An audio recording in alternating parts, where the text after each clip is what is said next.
gorgeous light beings, my healers, my star seeds, my light workers. Welcome and welcome back to my channel, the Pleiadian Priestess. As always, I have a juicy reading for you guys, so just stick around and I'll let you know what the reading is going to be about.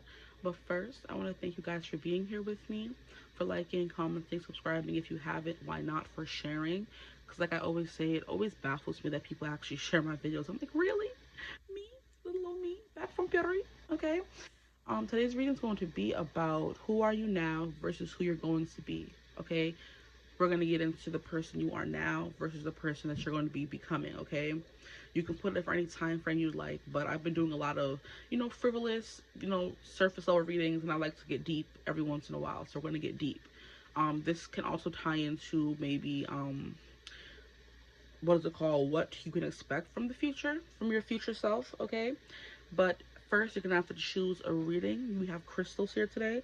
I feel like I'd be a bandit on my crystals. I don't know why. I just thought I would be a crystal girly, but I just never really got into it the way I wanted to. I mean, I know about crystals and I wear them and everything, but I don't connect with them as deeply as I would like to. So they were kind of feeling a little abandoned today. I always keep them right by the windowsill so they get a lot of sunshine and moonlight, okay? But I just don't really use them for readings, or I haven't on this channel anyway. But let's get into it. For group one, we have moonstone, a rainbow moonstone. To clarify, there's a little rainbow bit right there. That is my favorite part of this crystal. It's so beautiful. These are one of the first crystals I ever got. Look at that. So beautiful. Okay, that's group one. For group two, we have a blue. I never know what this crystal is. Like, I have looked up the name many a times. It's like a blue quartz crystal or something, an angel aura quartz crystal, something like that. If someone knows the name of this crystal, let me know in the comments. But I always, but it's so beautiful. And blue is my favorite color, so I got it anyway. I have to go back on Etsy and figure out what they named it, because I don't even know if they said the right name of it. But we're gonna go on. We're gonna move on. Okay. And for group three, we have the flower moss agate crystal, or flower lace agate. I never know which is the right saying. I think they're both correct. Flower laced agate, flower moss agate. Oh, look at that. It's so beautiful. I love crystals. See, I just don't use them as often. So I've shown you the three crystals. You're going to choose which one calls out to you the most. 1, 2, 3. Feel free to choose more than one reading, okay, if you feel called to. But without further ado, and I hope you're enjoying the nice rain soothing sounds that I hear in the background, or you hear in the background, we hear in the background, because I just love rain. That helps me fall asleep. Rain is just so calming for me. But anyway, we're gonna stop chatting. I will see you guys at your reading. Choose wisely, and you can also use the thumbnail images that will be either before this intro or after this intro to help choose as well, okay? But yeah, I'll see you at your reading. Bye, guys. Mwah.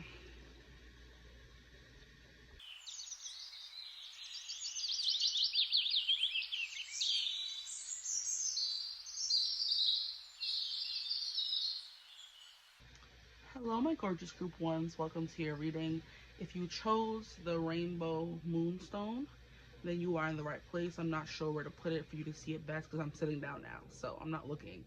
But look at that. I love that little glitter. I hope you can see it properly.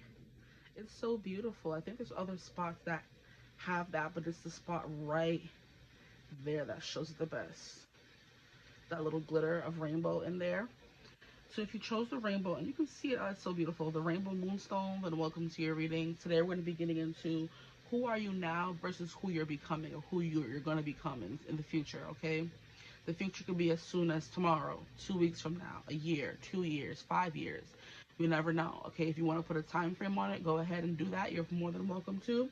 But I'm just going to jump right into it and see whatever comes through, okay? And I forgot to clear out the energies. Let's do that. Maybe use a cleanser energy. I definitely forgot to do that. And that's important. I'm hearing so we can be safe from Dora. Well, they would always have to put on their seatbelt.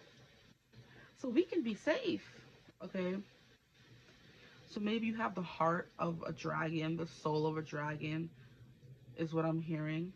Maybe some of you were born in the year of the dragon. If you don't know what that is, that's a Chinese zodiac, and it's based on the year you were born. So if you want to know if you were born in the year of the zodiac, this dragon zodiac and you're not sure, then you can look it up. I also know, I think last year was a dragon year, so maybe someone in your life, a dragon person, could be important. But dragons are definitely protectors.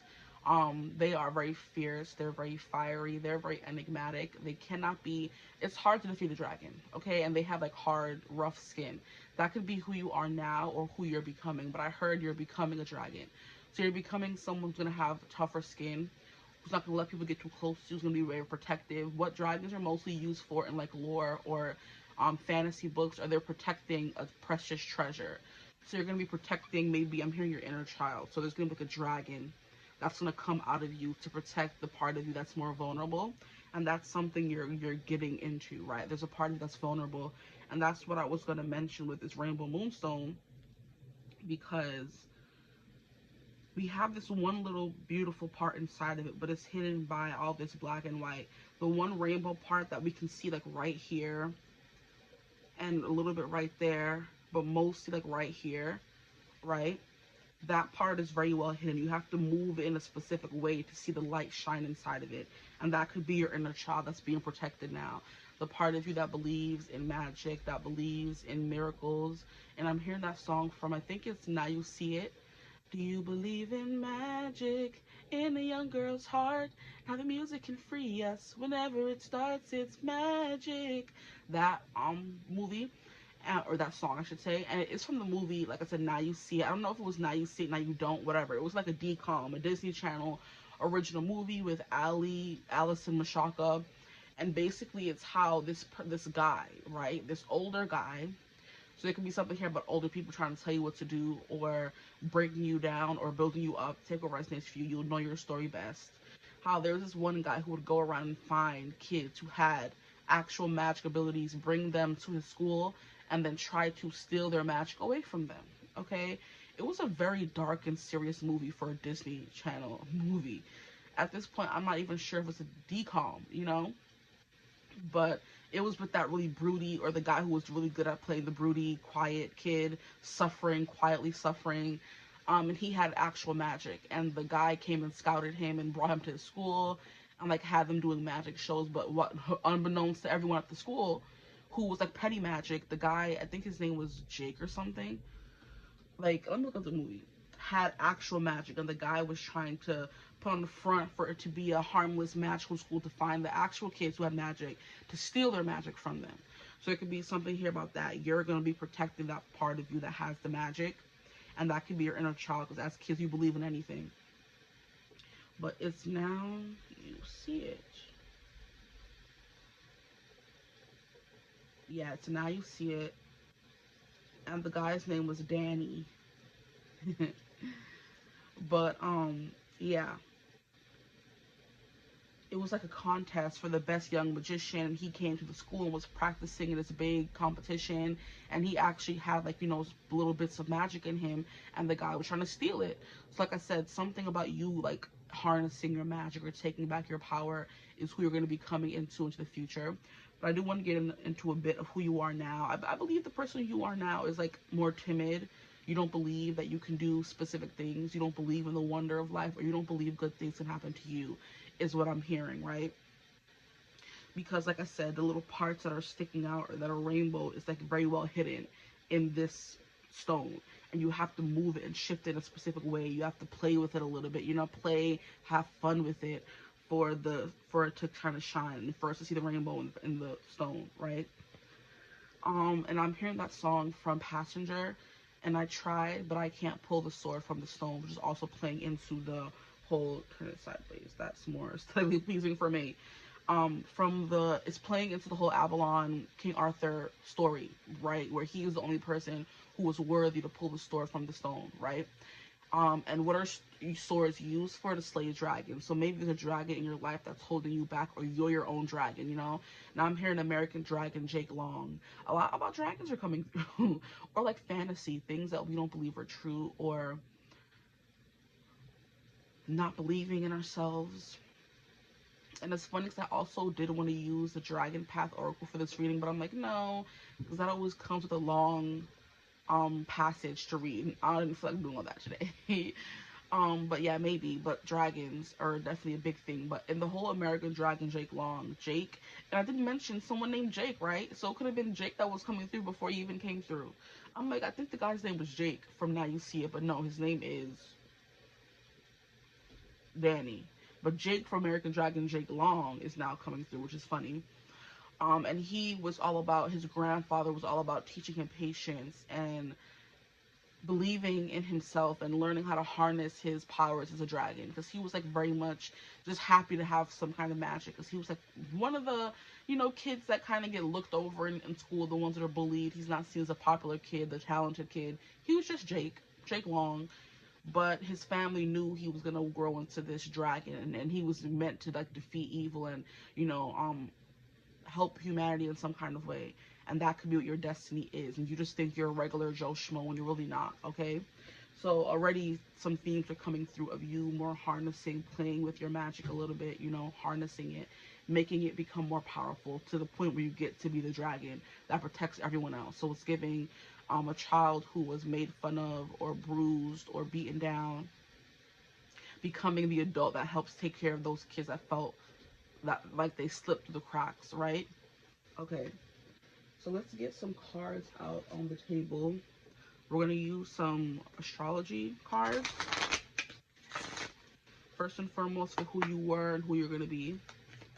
So please, Spirit, give us cards for who my group ones are now. Can I get a card for who they are now? Okay.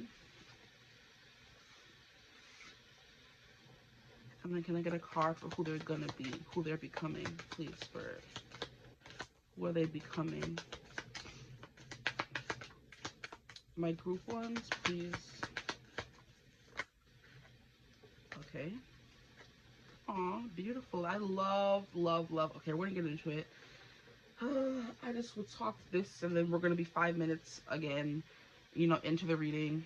But anyway, I love how these two are on the opposite sides of the spectrum. Capricorn and Cancer oppose each other in the birth chart in the houses, right? We have the 4th house and the 10th house, and they're also angles.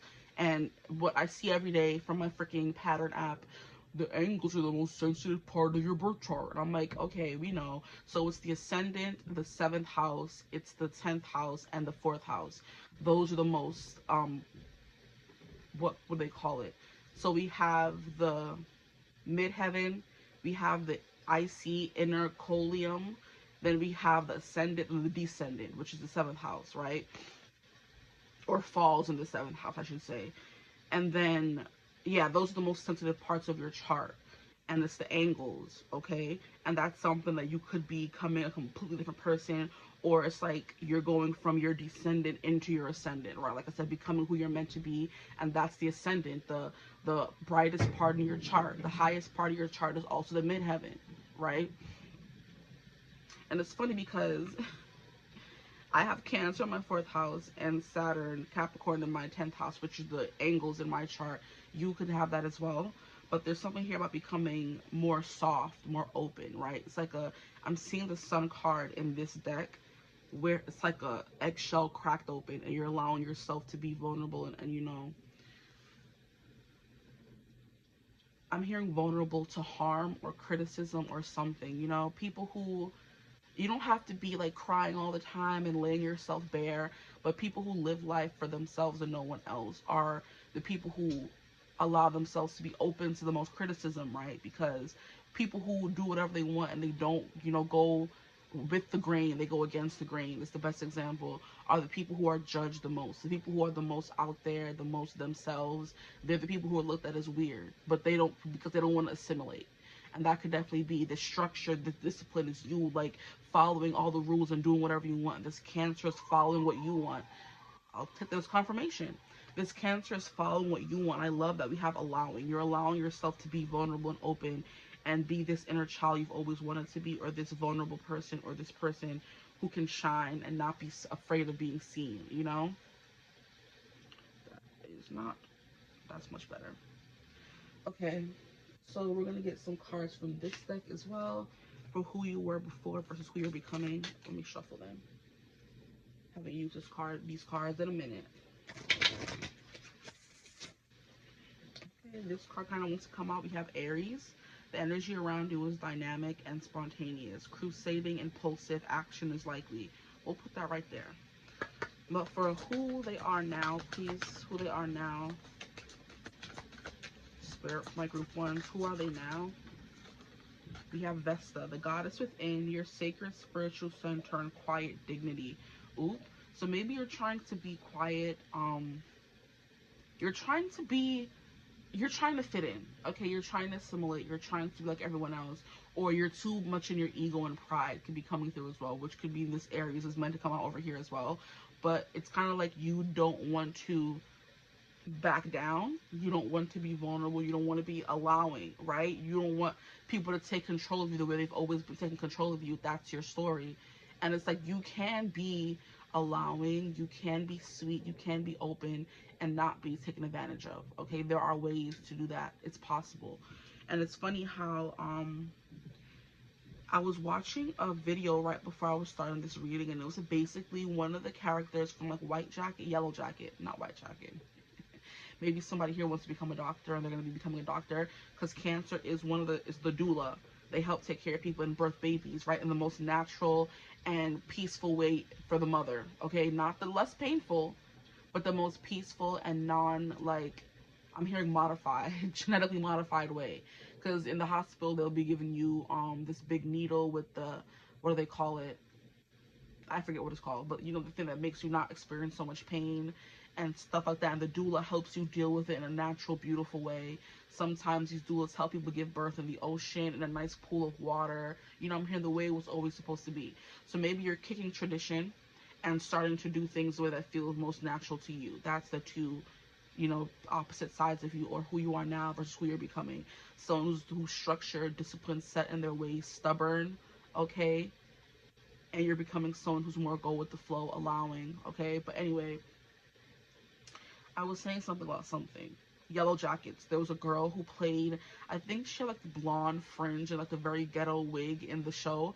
And she was doing an interview with Drew Afulo. And she was like how when she first came in for the role, the hairdresser told her, like, your hair has so many dead ends, we have to cut it. And she's like, isn't my character wearing a wig? She's like, yeah.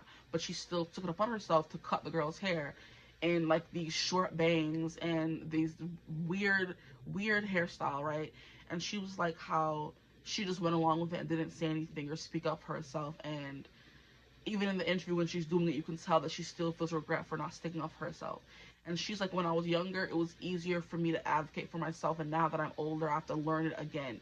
So when we are kids and when we are free, kids say the darndest things, don't they? They say whatever they want, whatever comes to mind. They haven't been taught to have a filter yet when they're kids. It's like kids are taught to lie.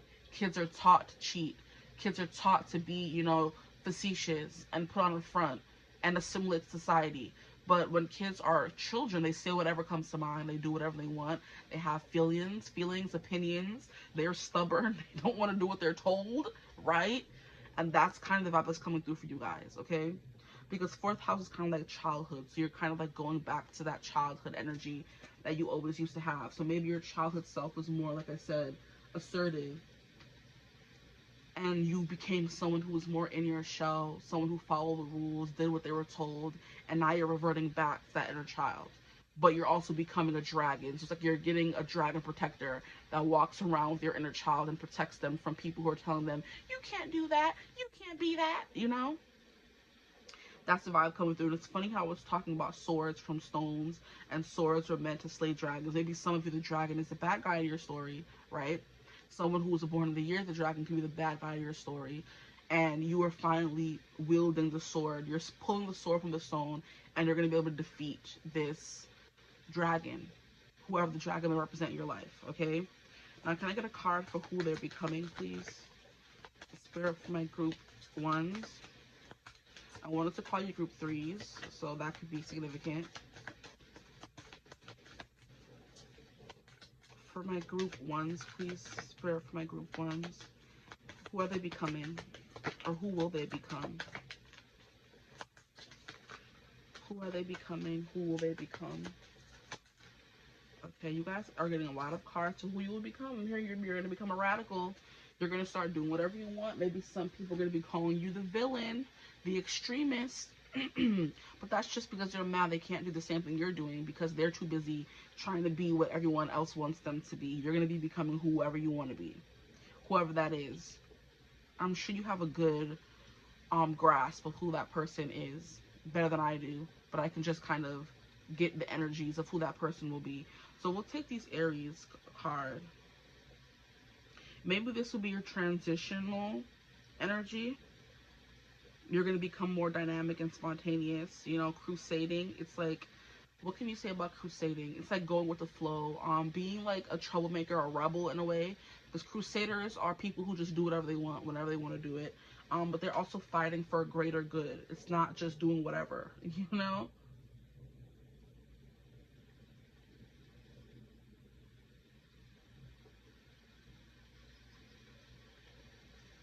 Yeah, a person who campaigns vigorously for political, social, or religious change. A campaigner, exactly. That's who you're going to be turning into, someone who's fighting for the greater good, right? A radical, exactly. Interesting, very interesting. Um, yeah, we're going to go with that for now. We're going to leave that here, and we're going to try to find a space for these cards. So we have the moon, and that's Cancer energy. So becoming more in tune, in touch with maybe your soul, your soul's purpose. We can move these over more. This will be what's separating this side from this side, I guess. Your unconscious, sensitive inner emotions and responses, and that's Cancer, if you ever heard of it. Now we have Sagittarius, another card about going forth and conquering, doing whatever you want. It's like following your soul's call, is what I always think of when I think of Sagittarius people. They don't really care what people think of them. And I think if we could use a lot of Sagittarian celebrities, Miley Cyrus had her own, they didn't really care what people thought of her. What's her name? Nicki Minaj gets a lot of slack, but she's also doing whatever she wants. We have Taylor Swift is the perfect example. She turned her whole hating, what do they call it? A hate party train. Not a pity party, but her hate party, she turned it into success. You know, she came out with Reputation and said, if y'all want to make me the bad guy, I'll be the bad guy in spectacular fashion. You know what I mean? And now everyone loves her, you know? But we have the energy imbues power, superior confidence, and enthusiasm with faith, good fortune, and authority. So becoming in control of who you are, or you're going to become the leader of a crusade mission, right, to save people. And there's a lot that needs to be saved in this world today, I swear. We have Uranus, the potential for sudden change, enlightenment, and awakening. So if you've already gone through an awakening, you're going to be going through another one in the I want to say near future. Wow. Okay, so in the near future, you're going to be going through an awakening, a heart's call, soul calling. Not so much a heart awakening, but I feel like you're going to wake up one day and you're going to be like Phineas and Ferb. Ferb, I know what we're going to do today. You know what I mean? That's what you're going to be doing. Or feeling in the near future. Like, oh, like I've been a silent, not an investor. I've been silent watcher, viewer. I've been in viewer mode too long. It's time for me to act, right? And that's this transitional Aries energy coming through. So we'll move these over more. Now we're gonna get some cards from this deck before we get into the tarot cards. So you're going to be blooming and becoming more open, okay, receptive. You're going to be, this is like divine feminine energy versus divine masculine energy. You know, dignity, ego, I have responsibilities. I can't do this, I can't do that. You know what I mean? So becoming, I do what feels right for me, not what feels right for everyone else, okay? Did I shuffle these? I think I did. I'll shuffle them again. If I forget, do it again. My group ones, please. Who are they now? Who are my group ones right now?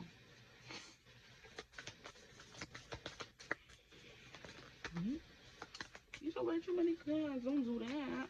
Who are they now, please? Spirit, my group ones. Who are they now? Ooh, okay, they said I said what we said. What we said. Okay, I'm gonna get these cards I thought. I don't think I've ever gotten this one. Ooh. I'm already hearing the song from Twilight. There's a possibility Bella going around and around her chair, so being sad, forlorn, emotionally removed from things. That's when she was going through the motions. I'm not even sure she got up and went to school during those days. We don't know what happened. We just saw her sitting in that chair, looking out the window, waiting for Edward to come back and Alice to respond to her emails. Yo, New Moon is I hate that movie. It's the worst movie for me. Cause Edward, what is you doing? Like, you was doing too much in that movie. We're not gonna lie, okay? And I love Edward. I'm an Edward girl. He pissed me off.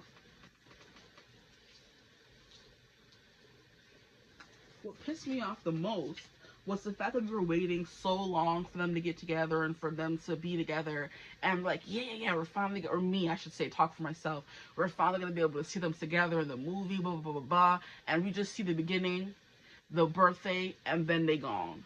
Ghetto. Okay? I need to know who I send my emotional bill to, because I don't like that. For me, for us. But anyway. Now, I didn't even ask a question. Relax. Who are they going to be becoming? Please, Spirit. My group ones. Who are they going to be becoming? Who will they become?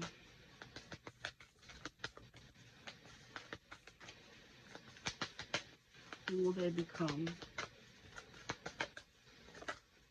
Okay. Ooh. Who will they become, please, Spirit? My group. I don't know. I feel like these two that fell on the floor, or these three that fell on the floor, were supposed to be over here. That was how they split up. The two that stood on the table were for this side, and the three that fell on the floor were for this side, I feel like. But we'll take this as well. Maybe not. We'll see what comes through. I'll do whatever my intuition tells me is right, okay? When I turn over the cards. So we have... Hold on now. Give me a second. We have possibility, and we have past lives for who you are now. Okay? So raise your standards, elevate your expectations. You have unlimited potential. You are realizing your potential. Maybe this is giving me an energy of someone who is being disciplined and doing what they need to do in order to get into a specific space or to get a certain degree, or they're being as quiet and docile as possible before they pop off, right? Because we have this Aries energy where it's like underlying rage, underlying need to move, to do something, to speak up, but not doing it because you're being disciplined with this wisdom card coming through the Saturn. It's you restrict this part of you. So maybe Aries was supposed to be over here. We'll keep it in the middle, okay? So we have the energy of being disciplined, keeping quiet, doing what you're told, and not making a big fuss, okay? And then on this side, we have Sagittarius, which they're going to come and F things up. Then we have Uranus, which is someone who does things unexpectedly. They're not going to be this yes man anymore, this person that is, my nose is itching crazy, wow. I must be onto something. And it's someone who's no longer going with the grain. They're going against it and doing whatever they want. But first and foremost, there was a need, a necessity for them to be this structured, disciplined person first, okay? That's the vibe that I'm getting. It's like I have to go to school to become a lawyer first in order to advocate for other people. I have to be in the rooms I don't want to be in with people I don't really care for in order to get to the rooms that I want to be in with people that I do care for, and that can help me bring some kind of change, right? It's like necessary evil is what I'm hearing. And the nose just keeps on itching, okay. Give me a second.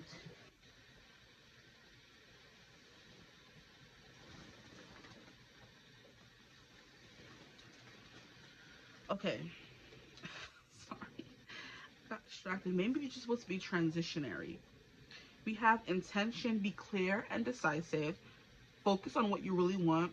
Be bold with your requests to the universe. That's this transitionary period, okay? There's a possibility.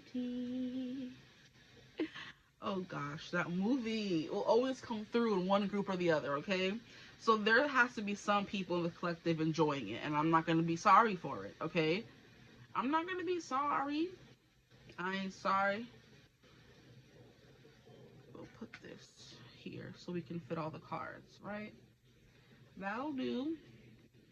Because you have a few of them.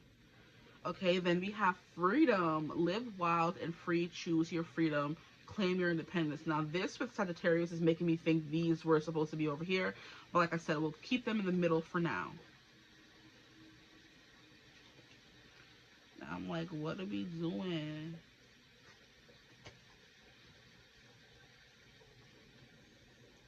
We can make space for everybody. Okay, bring these up so we have space for everybody.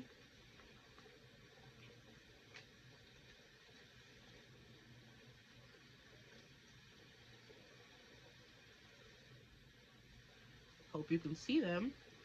I would get up, but I don't feel like it. I don't feel like it. And then we have discernment. All is not what it seems. Stay true to your knowing. Keep your dreams a secret. See, this is the vibe that I was getting, where you're in rooms you don't want to be in because it's a necessary evil at the moment. And it's like, oh, I have to go to school, but I don't want to be here, right? I'm a free spirit. I want to crusade. I want to move. I want to go from place to place and help people. But right now, I have to get the credentials in order to be able to do that, okay? Like, this person holds my fate in their hands, and I have to make nice with them until I'm able to burst on the scene and do whatever I want. So you're setting intentions to be free. But right now, you know there's something inside of you telling you that you can't do this, or this doesn't feel right. You know this, okay? But it's a necessary evil at the moment, okay? So we're going to just put that there. You could be also learning to have more discernment. Discernment, it's like, what I always think of discernment as is your ability to read people, but not be read so easily, right? So if you don't like someone, you have the discernment to not let them know or put them on to that feeling of you not liking them, right? Like I said, to get what you want, okay? There's something about that coming through for you guys. Maybe learning how to be, like I said, exactly, disciplined and structured, so no one is on to you. No one is on to your, tricks for what you really want to do, what you're really here for. So you're in school, being a good student, being studious, being a teacher's pet, whatever you want to call it, or you're working for the devil, right?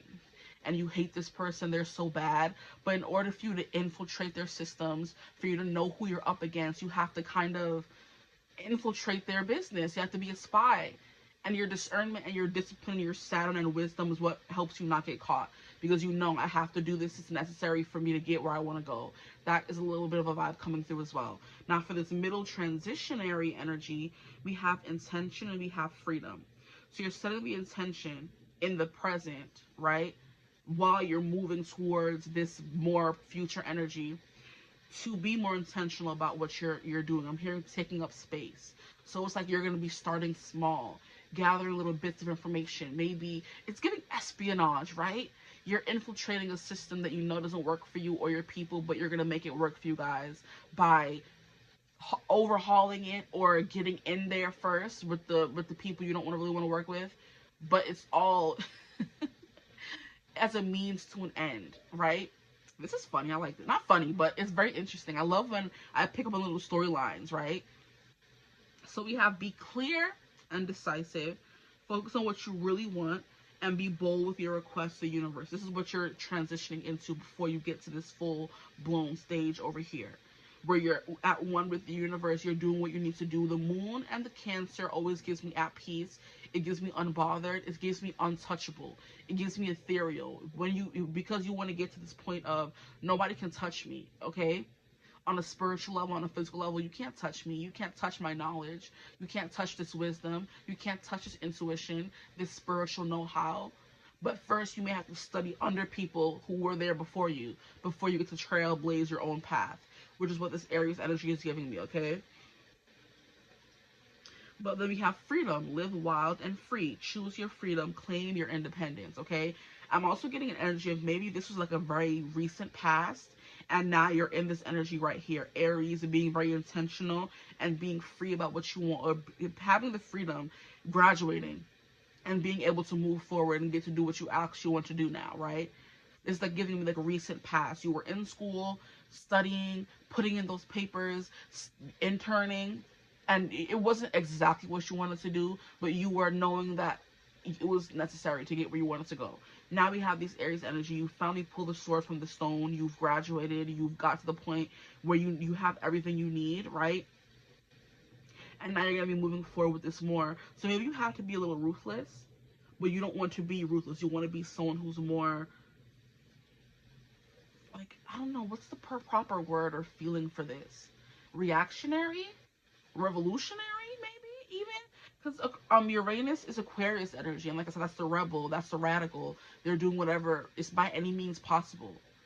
Whatever needs to be done is what you're doing. Right now, maybe you can't do that because you're restricted, because Saturn is an energy of restriction, right? Very interesting. But it's like, okay, discipline, structure, time, responsibility, tests, ambition, difficulty, restraint, grounding, practicality, self-control, tradition. Exactly, you're going against tradition. That's what your future self wants. But right now, you have to do what needs to be done in order to get to this part over here, okay? So it was like you're on a trial, maybe, or my nose, boy, or in training.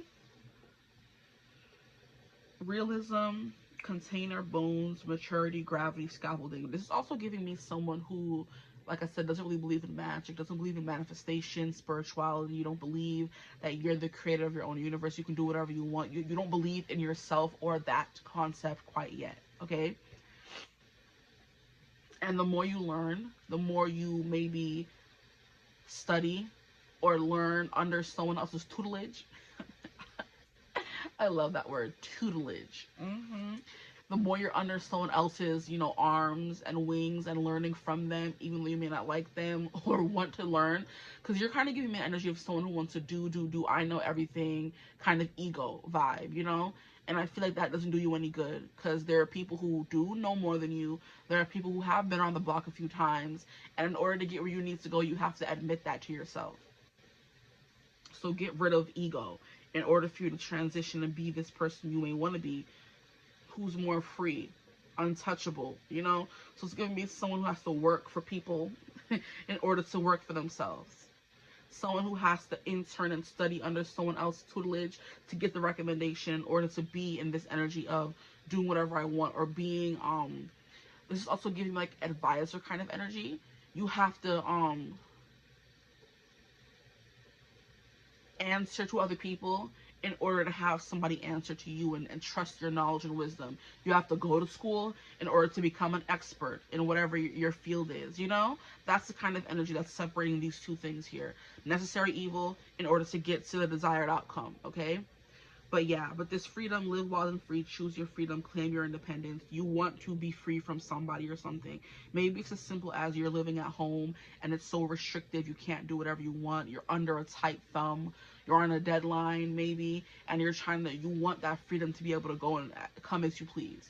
You want to be able to walk outside naked in your living room and not worry about somebody being there. You don't want to have to worry about chores or being nagged or being bothered, or, you know, having someone tell you what to do, because Aries is like a very pig-headed, stubborn, I do not want to do what you tell me to do energy. Very, very, very stubborn like that. You know, as an Aries rising, I feel like I would know. I hate being told what to do. And that could be the person you are right now. Someone is always telling you what to do, and you have to take it with quiet dignity. Right? Ghetto. I hate it for you guys and me, okay? Like, you want to be your own boss, but you have to have a boss first. You're not serious right now. Trying to have me listen to these ghetto commercials. No, thank you. But that's the kind of energy that I'm getting, right? And you have to be very, like I said, discerning. You can't be talking back to your parents in their house, for example's sake. If you're living with your parents, you want to be on your own and more, because I feel like when you live at home, it's so ghetto, guys. It's so ghetto. You can't do what you want. You can't go and please as you want. There's always people talking. You got, like, it's just, it's ghetto, okay? It's not what people want. You know, you want to be on your own and doing your own stuff. And it's also like emotional, like warfare up in there, okay? Where they don't see you as an adult, okay? Where you have to do what they say and follow their rules of the house. And you're just like, no, I want to be in my own house and be emotionally regulated. I want to be free, feel safe, you know? But you can't, because you're stuck at home. And it's like, I'm bound and shackled to what the person who is head of the house is telling me to do. But I don't like being told what to do. So you're setting the intention to free yourself from whatever this and past energy is, whether it's household, jobs, energies of you're stuck in this obedient child energy for the rest of your life, or at this point in your life, doing what you're told, not wanting to cause a ruckus or cause a scene. You're very quiet. You take things quietly. Your ego is always getting hit back to back to back, right? And I feel like ego has a time and a place. We shouldn't always be in our ego, but our ego is there to make sure we don't do things we don't want to do truly on the inside, and also we don't get taken advantage of. You know, we don't stray too far from what we want and what we want to do. You know, keep a little bit of selfish up in there, right? But if you're not, oh, you know what? This is a perfect example. I was watching Charmed. You're gonna hear a lot of examples because I've been learning lessons from those shows. Okay, we have Prue, who's the eldest sister, and once her mom and her grams passed away, she felt like it was her responsibility to help take care of her younger sisters. And in the episode that we see where I think I mentioned in another reading as well, they get hit by the 7 deadly sins. In the beginning of the reading, Prue was telling Phoebe, I feel like a little lost now because you guys don't need me anymore. At this point, Piper is married to Leo, and Phoebe went back to school. She's about to graduate. She's with Cole. I love them. Oof. Who else loved, like, that's my Roman Empire. That was going around on social media for a while. What's your Roman Empire? Cole and Phoebe. Don't get me wrong, I admire, I adore Piper and Leo. But there was just something about Cole and Phoebe. I just wish they were endgame. It always upsets you that they're not, okay? But at this point in the show, she's with Cole. They're together. She's going back to school. She's kind of found her footing in life, you know? And Prue's like, you guys don't need me anymore. So I'm like, you know, more so focusing on myself, and I don't really know how to do that. But boom. A few minutes later, they get hit with the 7 deadly sins. And no, this is a different episode. Hold up. But anyway, yeah. Prue's sin that she gets hit with is pride. And it takes her about half of the episode to realize that she's been hit with pride, because she moves like so prideful and egoic every other time in her life. She knows everything. She's the only person who has the answer. She's the most powerful, da da da da, blah, blah, blah, blah, blah. But the thing about it is she's not wrong about that. She's not wrong about her being the most powerful. She's not wrong about her knowing everything. She's not wrong about her gut instincts always being correct. But it's just annoying, and it takes her a while because she's always so used to being in her ego, right? But it's got her thus far. So it's hard for her to move away from that part of herself. But she tries after that one episode. The episode I'm talking about is the episode where Piper and Leo finally are getting married, okay? After all the trials and tribulations they have to go through. And Prue ends up ruining the wedding because her inner desires, her id, comes out in her astral form and messes up the wedding. She runs away from the wedding. She makes everything crash and burn because this biker guy crashes through the house and takes her away on this motorcycle. And now here we have Piper. That's it. I'm not getting married. The wedding is canceled. And then we have Prue on a wild ride with her little motorcycle buddy and doing all these things. And when Phoebe finally catches up with her, she's like, what's wrong with you? Why would you ruin Piper's wedding? She's like, because Prue was making everything about duty and making sure everyone else is happy that my inner desires are being suppressed. And basically, in her astral form, she would travel to this bar, this biker bar, where she was able to be this naughty, just not the prim and proper Prue, right? She would be able to gamble and make money and make out with these, sort of unsavory characters that are like, moralists, whatever, and she doesn't realize that it's her actually traveling there. She thinks she's dreaming at night, but her body's actually traveling and doing all these things and coming back to her regular body when she wakes up, and she thinks it's a dream, but it's not. Basically, Phoebe ends up realizing that Prue in real life, everyday life, is the ego, and the Prue that's actually traveling and ruining Piper's wedding is her id, her inner desires. And her inner desire wants to fall in love the way her sisters have fallen in love. Because at this point, Prue has not fallen in love yet. She lost Andy, and she hasn't been able to find anybody that does it for her since. But we have Phoebe is in school, fell in love with Cole. We have Piper, who is having her own successful club, fell in love with Leo, getting married. And now Prue was like, I'm supposed to be the one that was supposed to get married first. I'm supposed to be the one that was supposed to be doing all these things, right? And now I'm not. And her id is like, she is just so in her ego, she won't let us have what we want. We want to fall in love. We want to do these things. We want to be fearless and da-da-da-da. But she can't because she's so used to being the responsible older sibling. And that's the vibe that's coming through. Okay, this over here is your id, and this over here is your ego. So the more you move on, your future self is going to be more operating in your inner desires versus your ego. So congratulations, guys. Okay, you get to go to bars and play pool and make money and make out with sexy biker dudes. Okay, that could actually be your future. Who knows? But just take it as it resonates. But that's the vibe that's coming through here. She was always stuck being in her ego instead of doing what she wanted to do, and that's kind of what you're stuck doing, putting your pride aside or operating in that place of I have to do this in order to get here. Okay. Now let's get to this side. Finally, we have your potential for sudden change, and no, we haven't gotten these cards yet. We have miracles and action. Yes. Wow. Exactly. You're finally going to be taking action. I love this. Okay. So we have miracles. Have faith that your miracle's on its way. Your prayers have been answered. Surrender to the how. Surrender the how. So don't worry about when it's going to happen, how it's going to happen. Just say, I want this. I ask for it. It's going to come when it comes. Right? And this is perfect for, because before the reading, I was talking to my best friend and she was telling me how she was going to, like, get her hair, like, curly cut, you know? And that's something she's always wanted to do, but she was stuck between two different people that she wanted to go to. She had made an appointment with one person, and then she found this other salon, which is more queer. They get to do that whole, where they get to, like, microscopically see your scalp, and that's something she's always wanted. And I remind her how when we went to go see one of our friends at the bar she works at, how she told us how her and one of our other mutual persons that we know went to get a massage, and they also showed them their scalp during the scalp massage. And I, even from then, she was like, we have to go do that, we have to do that, like I've always wanted to do that. And I'm like, see, you manifested it. It found you. You didn't obsess over it. It literally found her. I forget how she found them, but they ended up following her back and all this beautiful stuff. And I'm like, see how you said, like, 2 months ago you wanted to do the scalp thing, and then right as soon as you make a appointment with one hairdresser, the other one that has exactly what you need and makes you feel better and more safe comes along, and they're able to go with them instead, right? And she's like, I don't want to cancel with the other lady, I feel bad. That's her ego talking.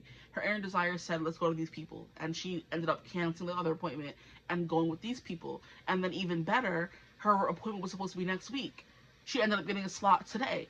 So I'm like, you see how things work out when you leave them, you let them go, your manifestations. I want this, I'm working towards that, but I'm letting it go. But I'm still working with it with intention. I'm working towards it with intention, right? But yeah, miracles happening. You want it, release it, let it go, it'll come to you. And then we have action, but you still have to work towards it, but like, let it go, if that makes sense. It's always difficult to explain. Like, don't sit at home and wait for it to come to you. Go out every day, continue working towards it, saving towards it, but don't really think about it or harp on it, and it'll find its way to you eventually, right? Like, don't obsess over it, but keep it like, yeah, that's something I was wanting to do, and then it ends up finding you in like the most beautiful of ways. But anyway, action. Now is the perfect time to act. Take inspired action towards your dreams. Move forward with confidence. Action. Move forward with confidence. Uranus. Sudden change, enlightenment, awakening. This is finally, like, this is my shot. It comes to you in like a unexpected way with this strike of lightning. Okay? It comes like a wrecking ball. You weren't expecting it, but it's something you've always wanted, but you weren't obsessing about it. So like your miracles and desires are coming true. And it's funny how I was saying how Sagittarius are people who put what they want first and do whatever they want, and they're able to flip the situation in their favor. Taylor Swift said, you want to make me the bad guy? Fine, I'll be the bad guy. And I believe Reputation was one of her most popular, if not her most popular album. And it's when she finally embraced being the villain in everyone else's stories. Because for whatever reason, everyone just don't like her. And I used to be one of those people. And now I'm like, you know, Taylor, I see you. You're a very smart businesswoman. You know what I mean? Miley Cyrus, everyone hated her for going bad and blah, blah, blah. But she's like, I gotta do what's best for me. Like, if I didn't go to that stage, I never would have realized this may not be for me. Or I never would have realized this is for me. If you don't take a leap of faith, you never know what you can get or what you can do. If you don't believe in miracles, you believe in magic. That song coming through again. Right? And I do believe that's like a Ali and AJ song again. What is up with these candles? Don't do that yet.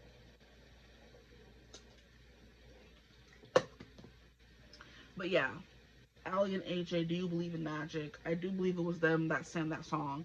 But anyway, it's like now's the perfect time to act, when you finally get to this place where you've done all this groveling, you've done all this hard work. You're finally at the place where your manifestation comes in and you're able to use it.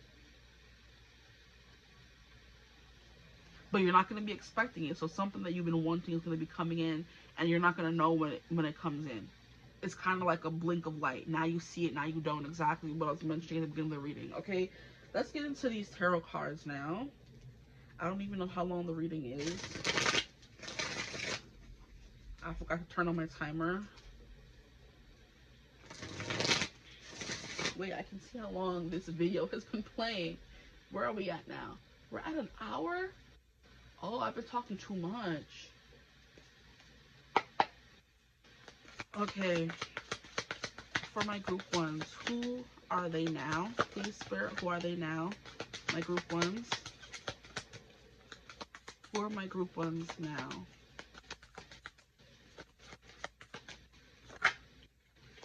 We have 4 of shells.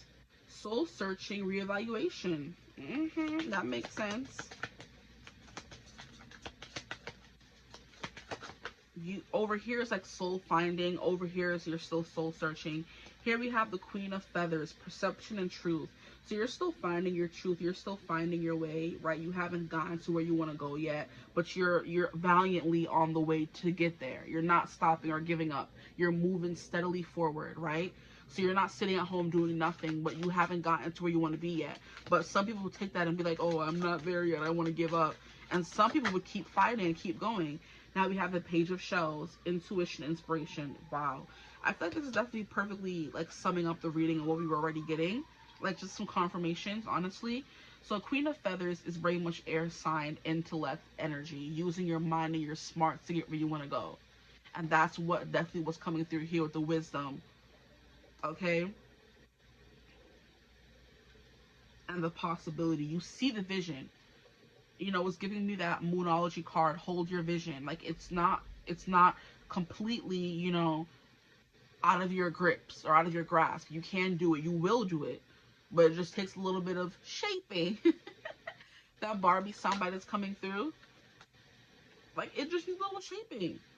Here we have 2 of Feathers, decisions, direction. Exactly. Perfect. And then one more card came through for you guys, which is the 4 of Crystals, control and security.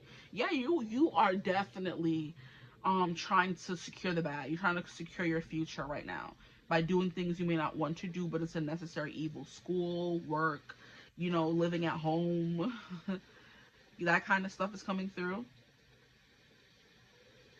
Or not being too crazy and buck wild because you're in a specific kind of profession where you have to, you know, dress all bottled up and buttoned up, and you have to act a certain kind of way, but you really want to be young, wild, and free, you know, dress however you want to dress. But you can't do that yet because you're working at an office space and they have a specific dress code and they want you to act a certain kind of way and you have to sign a contract and blah, blah, blah, blah. But this Sagittarius energy is doing whatever they want to do, you know? So it's kind of like, you know, being out of your power, out of your depth for a little while. But you'll find your way. You're finding your way. And we have this, freedom and intention. You'll find your way. Now, for the future energy, we have release and revelation. This is giving me crash out. This is giving me crash out vibes, bro. Like, release and revelation, you finally reached a point where you realize I've made it. I don't have to work here anymore. I have my money saved up. I can buy my own house. Like, I've reached that point that I've been waiting to get to. It's time for me to crash out. It's time for me to go buck crazy, buck wild, and do whatever I've been wanting to do for the longest time. This is so funny, guys. I love this. Who are they becoming? Y'all gonna be crashing out. Y'all gonna be crashing out. And the Tower does give Uranus energy because it happens unexpectedly when you least expect it. It's like a chameleon. You've been playing a red chameleon for the longest time, and now you get to be a green chameleon, or a yellow one, or an orange one, right? But there's so many different facets to you that you're finally going to be able to show all of them. Allowing yourself to be who you want to be. Encourages, sees the potential in, clarifies, gives hopes to, compensates, intuits, tempers, responds, cycles, grows, realizes rewards. Who you're becoming. Graduating school. Getting that promotion you've been waiting for. Starting your own business. Getting that loan from the bank. Right? I love this for you guys. Okay. Who are they becoming, please? Or who will they become for my group ones? Please, Spirit. Please tell me this reading's not over an hour long. I wasn't talking that long. We have 5 of Feathers, strategy, and resilience. Interesting. So I do feel like whenever we need to strategize whenever we need strategy, it's because things aren't maybe going the way we wanted it to, or there's things we have to overcome. Okay? So we have to be resilient in that energy. Or we have to learn to be resilient, or we have already learned to be resilient. We have an armadillo here, and armadillos are hard to penetrate because they have that shield protecting them. You've been building up your shield for all these years. Now, whatever you want to do, you want to crash out central. No, it doesn't matter what anyone says or thinks about you. You're going to stay in crash out central. It doesn't matter what anyone says, oh, you were never going to make it. You've been building up your resilience over the years, and now it's fully formed. You're the dragon protecting that inner child, that rainbow that you've been trying to, you know, what's the word? The rainbow you've been trying to protect this whole time. Like, you had to build a shell to protect the 𝐓𝐈𝐿𝐿𝐿 center you wanted to become. And now that you want to become it, like I said, now you can be this child doing whatever you want. And you have this dragon there with its sword slaying at everyone, telling you can't, you can't, you can't, you aren't, blah, blah, blah, blah. You know? The naysayers. Now, can I get another card for my group 3s for who they're becoming? Resilient, competitive, fighting for what you want. Maybe you're going to be in a business where it's very competitive and you've been doing that this whole time. You're prepared. So now you're resilient towards what, yeah, exactly. Okay. Not going to over-explain. Who are my group 1s becoming? Please, Spirit, who are they becoming? We have 10 of Crystals, stability and attainment. Ooh, 10 of Pentacles. I just realized, oh my God, I got so excited. Whew. A job, a home, a business, starting a family, things like that. It's like you're dating people and you've been dating a bunch of duds, but you kept going. You've been using the wisdom you learned from those dating experiences to hone and find the perfect partner. And now you finally have, and you're getting married, like Leo and them. And Piper. Not and them, I'm sorry. We have 4 of Acorns. Comfort and community. Yeah.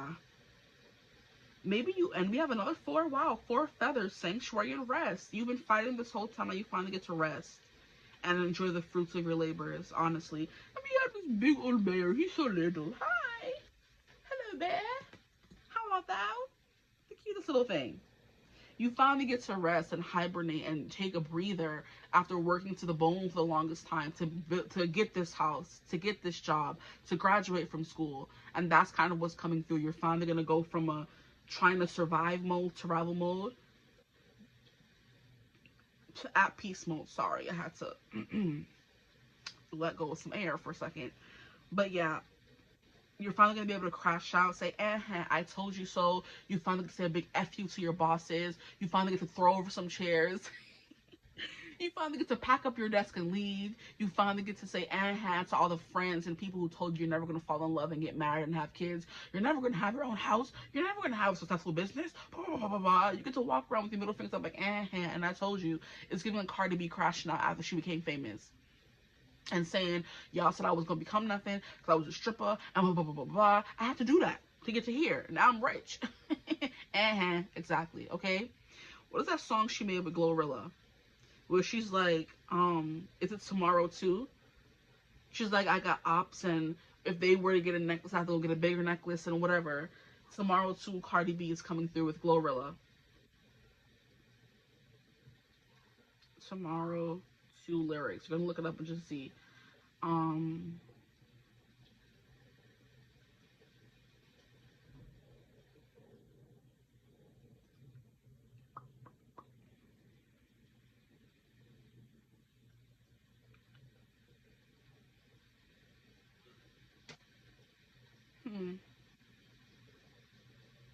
I can't.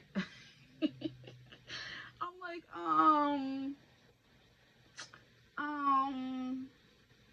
can I really say these lyrics on here? It's like, there's something here about like,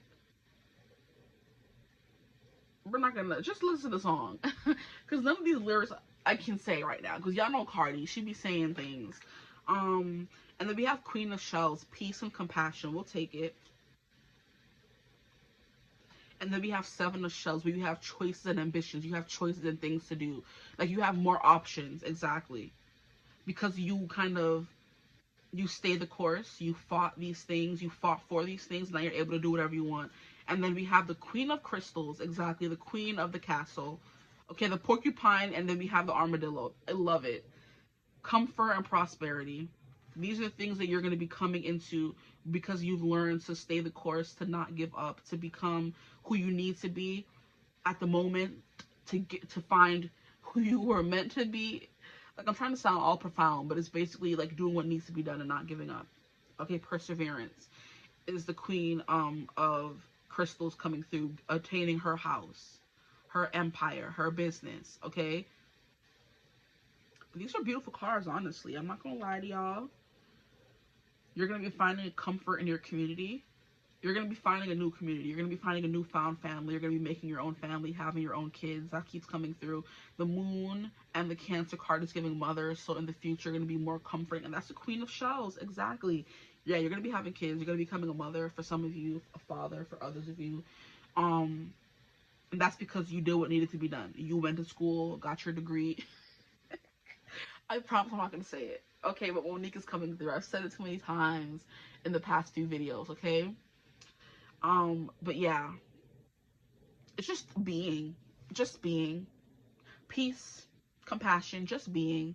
That's that energy. Whether it's being ratchet, just being ratchet, or just being at peace, being comforting, being that untouchable person, it doesn't really matter. You've honed something. You have been through the trenches with something, and now you're finally back in the light on this side of the board. Who you're becoming. Someone who's more emotionally vulnerable. Someone who's financially abundant. Okay, someone who's resilient, who can't be, you know, poked and prodded into doing something or acting some kind of way. Who can't be brought out of character, okay? We have the Four of Feathers. Someone who is more restful. Someone who's at peace with themselves. Someone who can sleep better, maybe. You get a better bed. You can sleep better in a house that's yours, you know, knowing that you work so hard, you know, and now you can finally sleep peacefully after all that hard work. We have the Tower, crash out in peace and release what is no longer for you. You can finally say, F y'all, I hate working here. You know what I mean?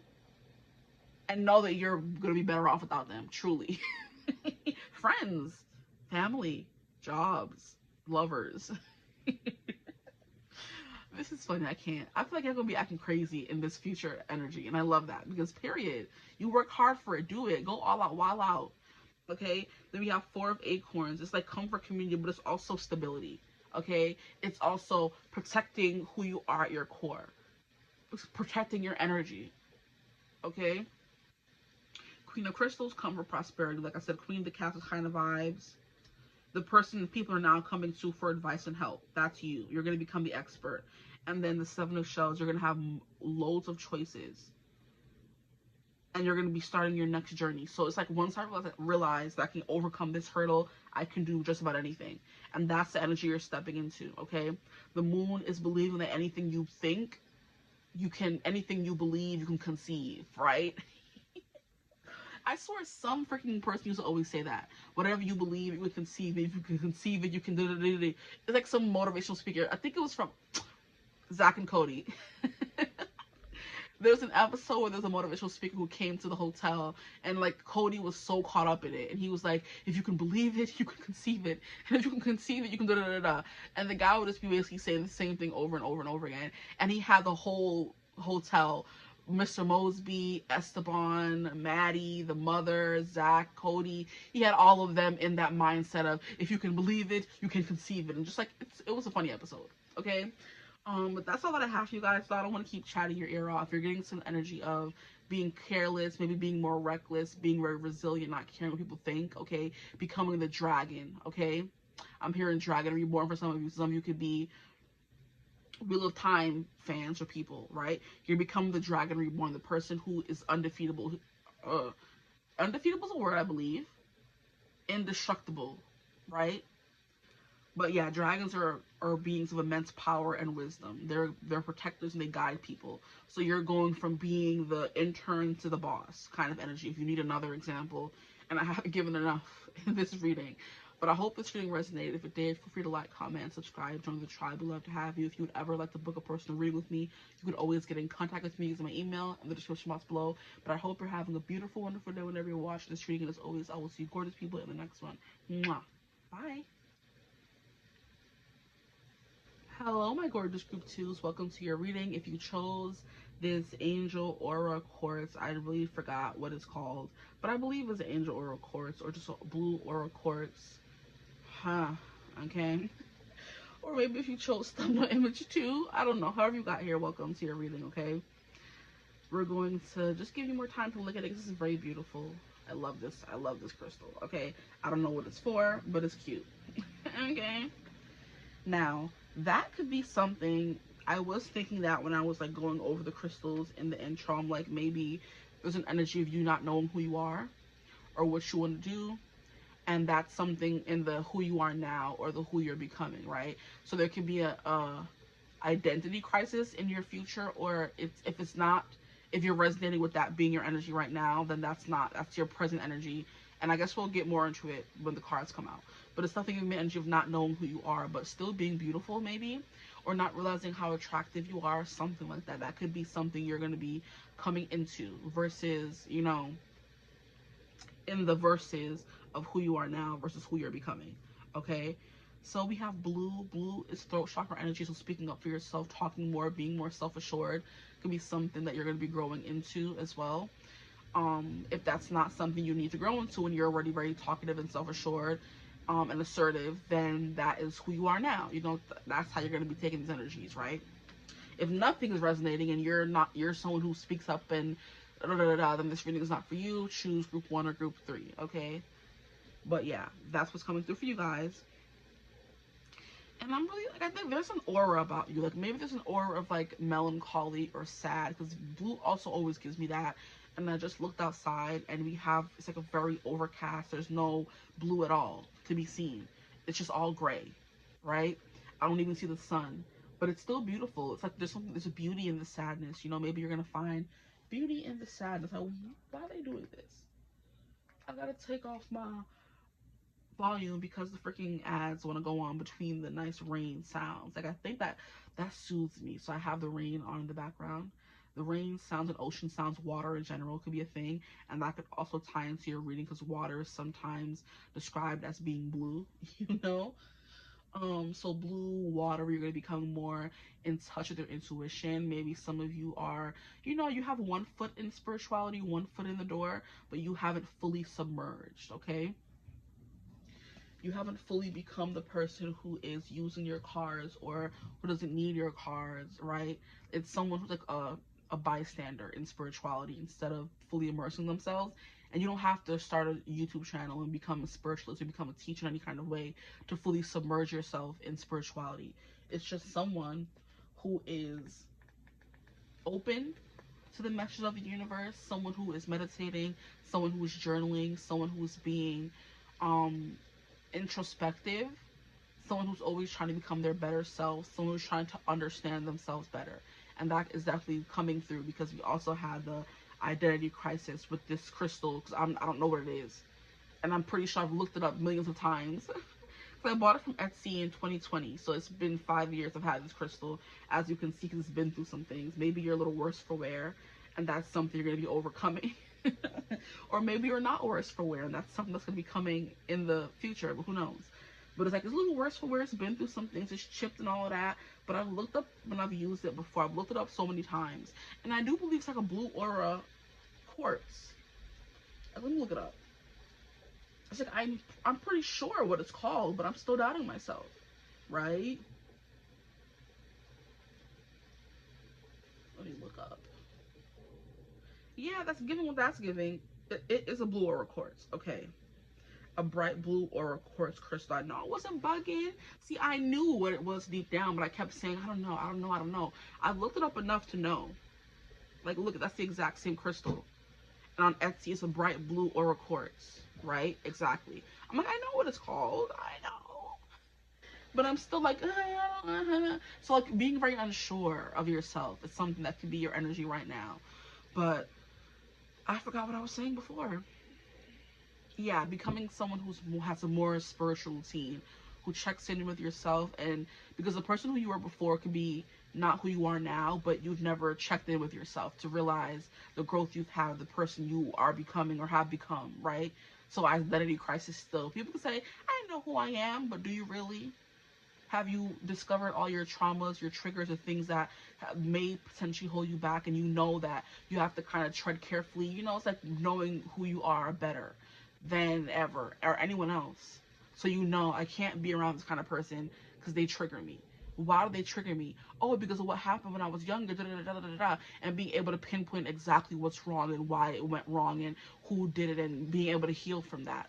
That's different than saying, I like to sing and, you know, I dance sometimes and, yeah, this is my dream job. Those are two very different things.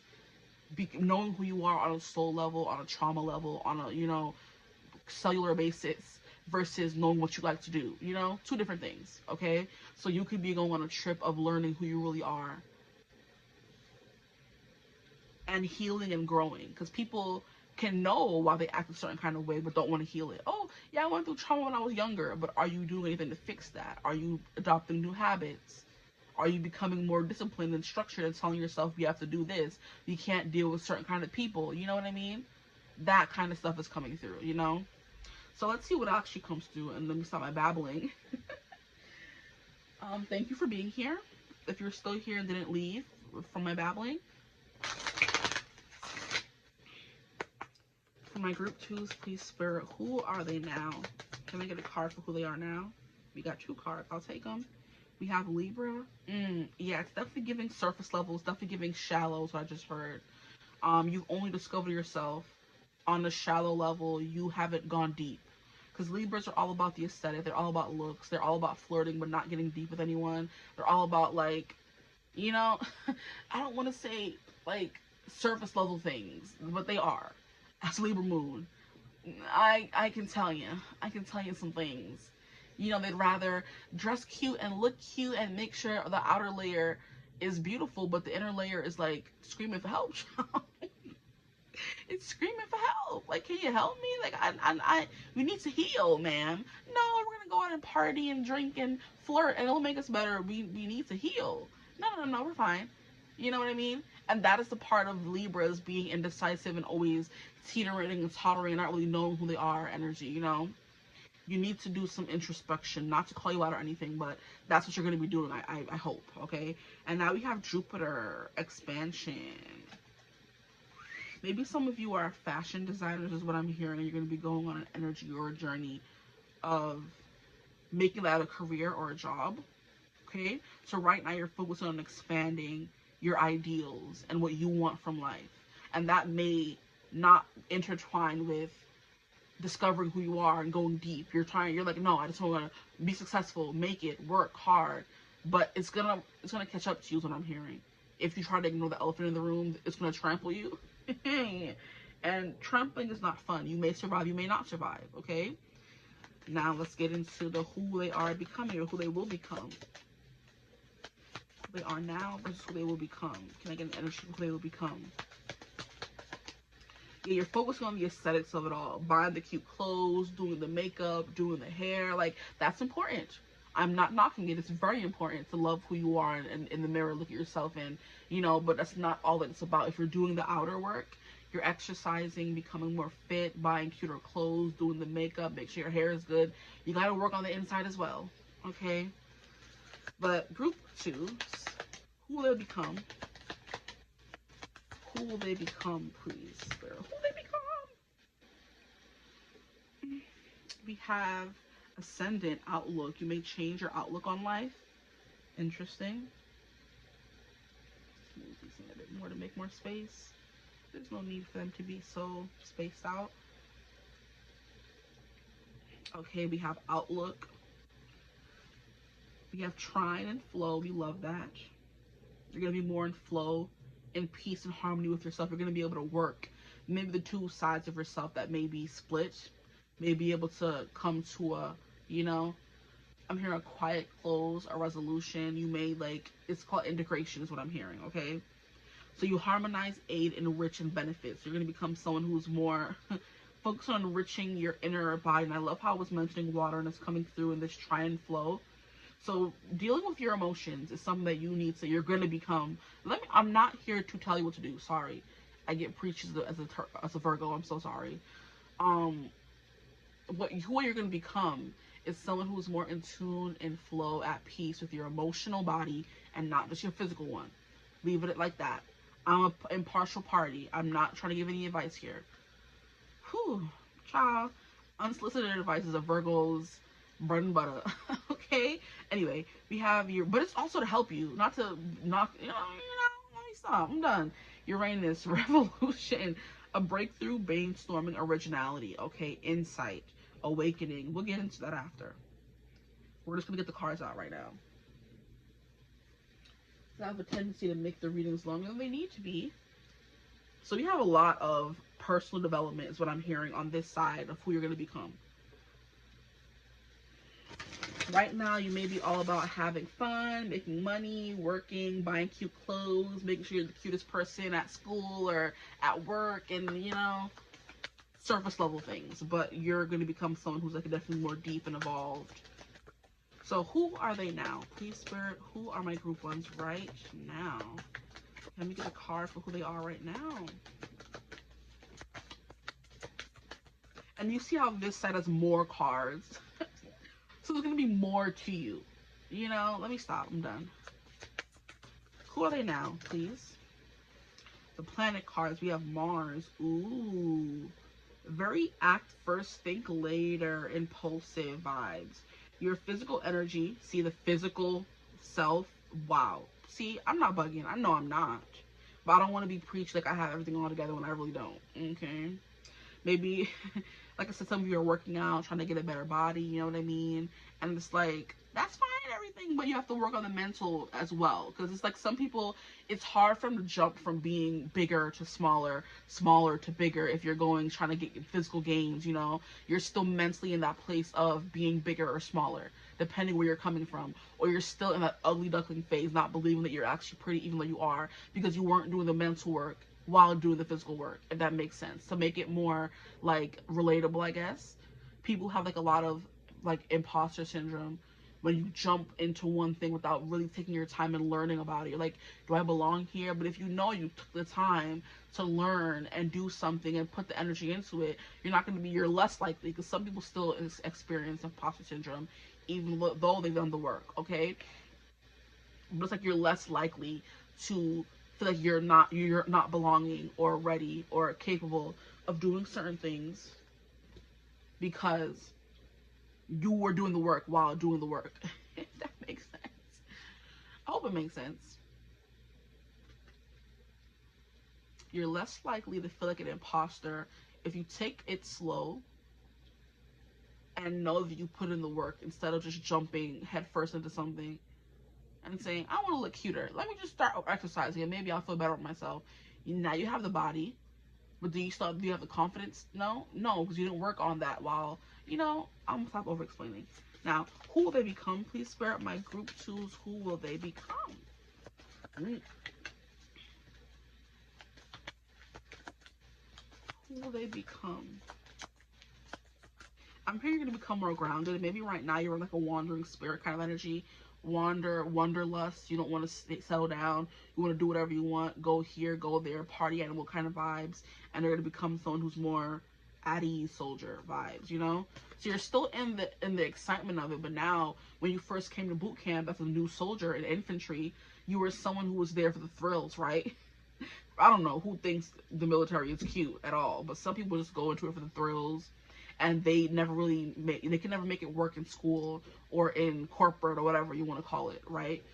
And they're like, this is going to be so fun. I'm going to be handling guns. This is going to be like a video game. Some people do go into the military thinking that. Okay, not everybody. I'm not generalizing here. And you're thinking, yeah, it's all going to be shooting guns and having fun. So you're on the front lines. Now you're like, wait, was I really ready for the repercussions of putting myself smack dab into war? Was I really mentally prepared? Did I know what I was getting myself into, And most of the time it's no. Which is understandable because they try to make it, we have a lot of zodiac signs. Yeah, a lot of personal development because you're becoming a more well-rounded and multifaceted person. Because they try to market it as being some brave, noble thing. But I know people who have come out of the military and they're like, oh, well, that's not what I expected. But some of them don't have a choice. And I feel like the military feeds on that desperation in some people. And they come out of it and they're more lost than ever because they don't make it about mental. Yeah, exactly. If we're going to use the military, for example, they're all about gaining physical prowess and strength, but they don't make it about mental prowess. They're not taking care of the soldier's mental state because it's all about war and action. And yes, Mars, war, action, physical energy, more about being in the now, not thinking about what's to come, right? And that has its time and place, of course. Not to knock that, but you should be helping soldiers take care of their mental as well as their physical in the army, especially because you know that that deteriorates the most once you kind of leave. But yeah, I keep saying I'm not going to get preached, that I get preachy. Okay. Let's get these cards out on the table. Who are they now?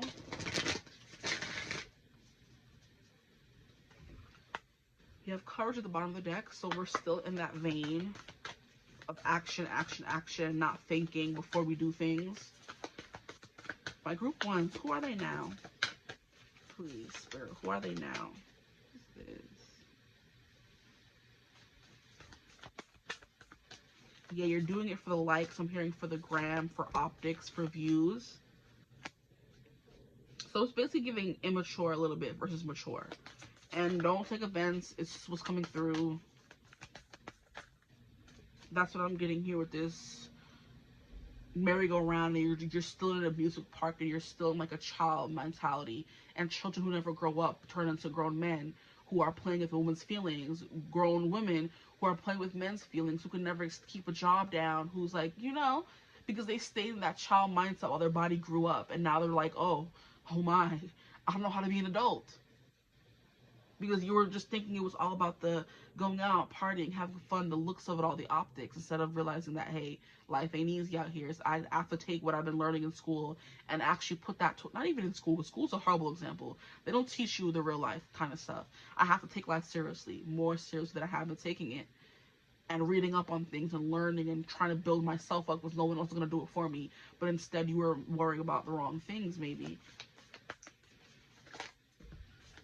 These cards getting so crazy. I don't want so many. Oh, you stayed out. I'll take you. Who are they now? Please, Spirit, my group want twos, not ones, twos.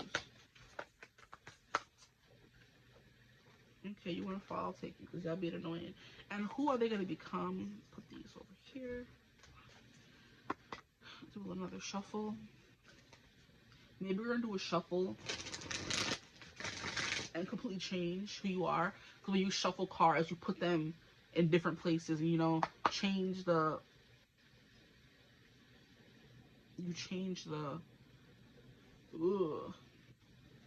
structure. Yeah. You change the structure of the deck of the thing, okay? Okay. I'll take them. Can I get one more card, please? Who will they become? Who will they become? Okay. And that is about it.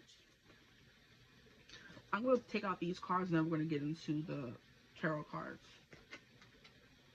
Okay, we have Goddess. Yeah. Love to see it. Can move these up more. So maybe everything will be able to be in frame. A girl can hope.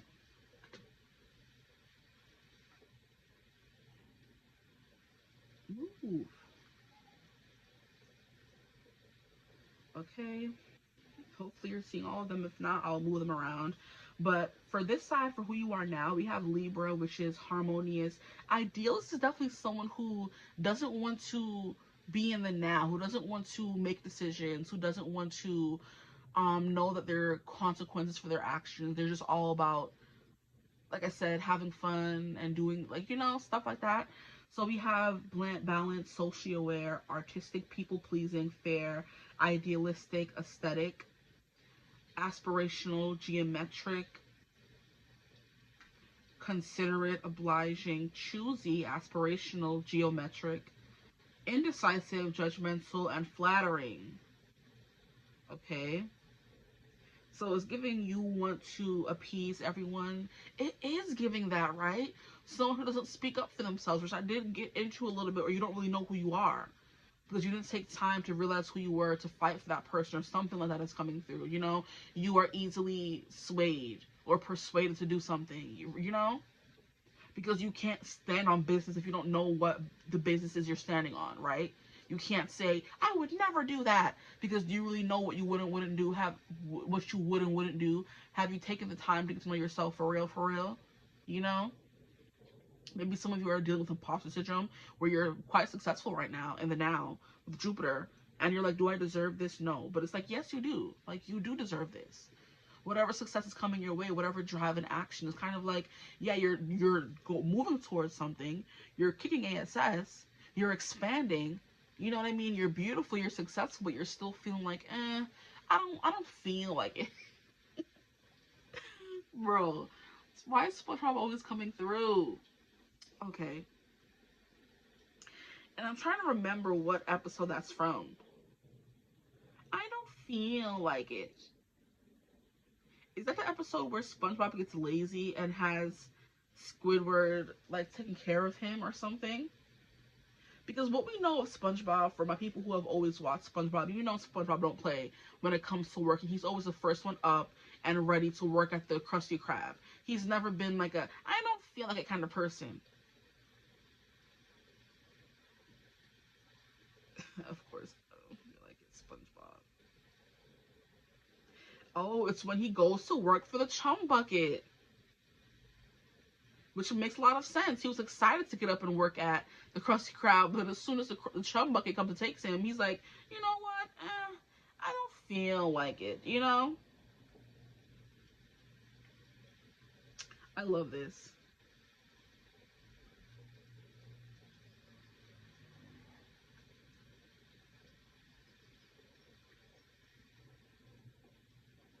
Yeah, he's forced to work for the Chum Bucket. Give us the breakdown. Yeah, I'm playing on my face. But he's forced to work for the Chum Bucket. Why is it not telling me?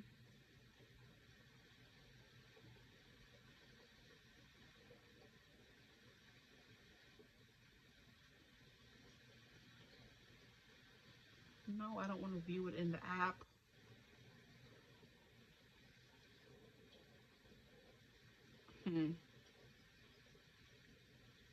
Yeah, it's not coming through. Anyway, we're gonna move on. Basically, he's forced to work at the Chum Bucket. He doesn't want to work. That's not where he feels at ease or happy. He's excited to get up because as opposed to, nah, I don't feel like it. He's always, I'm ready when he's going to work at the Krusty Krab. So maybe you're in an area where you don't feel appreciated or you don't feel motivated. You know what I mean? Or maybe you are in energy feeling motivated and you kind of just go. It's going through the motions. You know? Maybe one day you think you're happy at this place and then the next minute you're really not. You know? We'll figure it out. I'll figure it out eventually what this energy is coming through as, because. And that's wishy-washy Libra kind of up and down energy for real, you know? One minute you're feeling top of the world, the next minute you're not. It's like, yeah, you're emotionally dysregulated. It's honestly, really? Really? I be asking myself, really? Really? Goodness gracious. You're unsure. This is crazy. Okay. Let's relax. Let me get grounded, and maybe you need to get grounded in whoosah. Okay.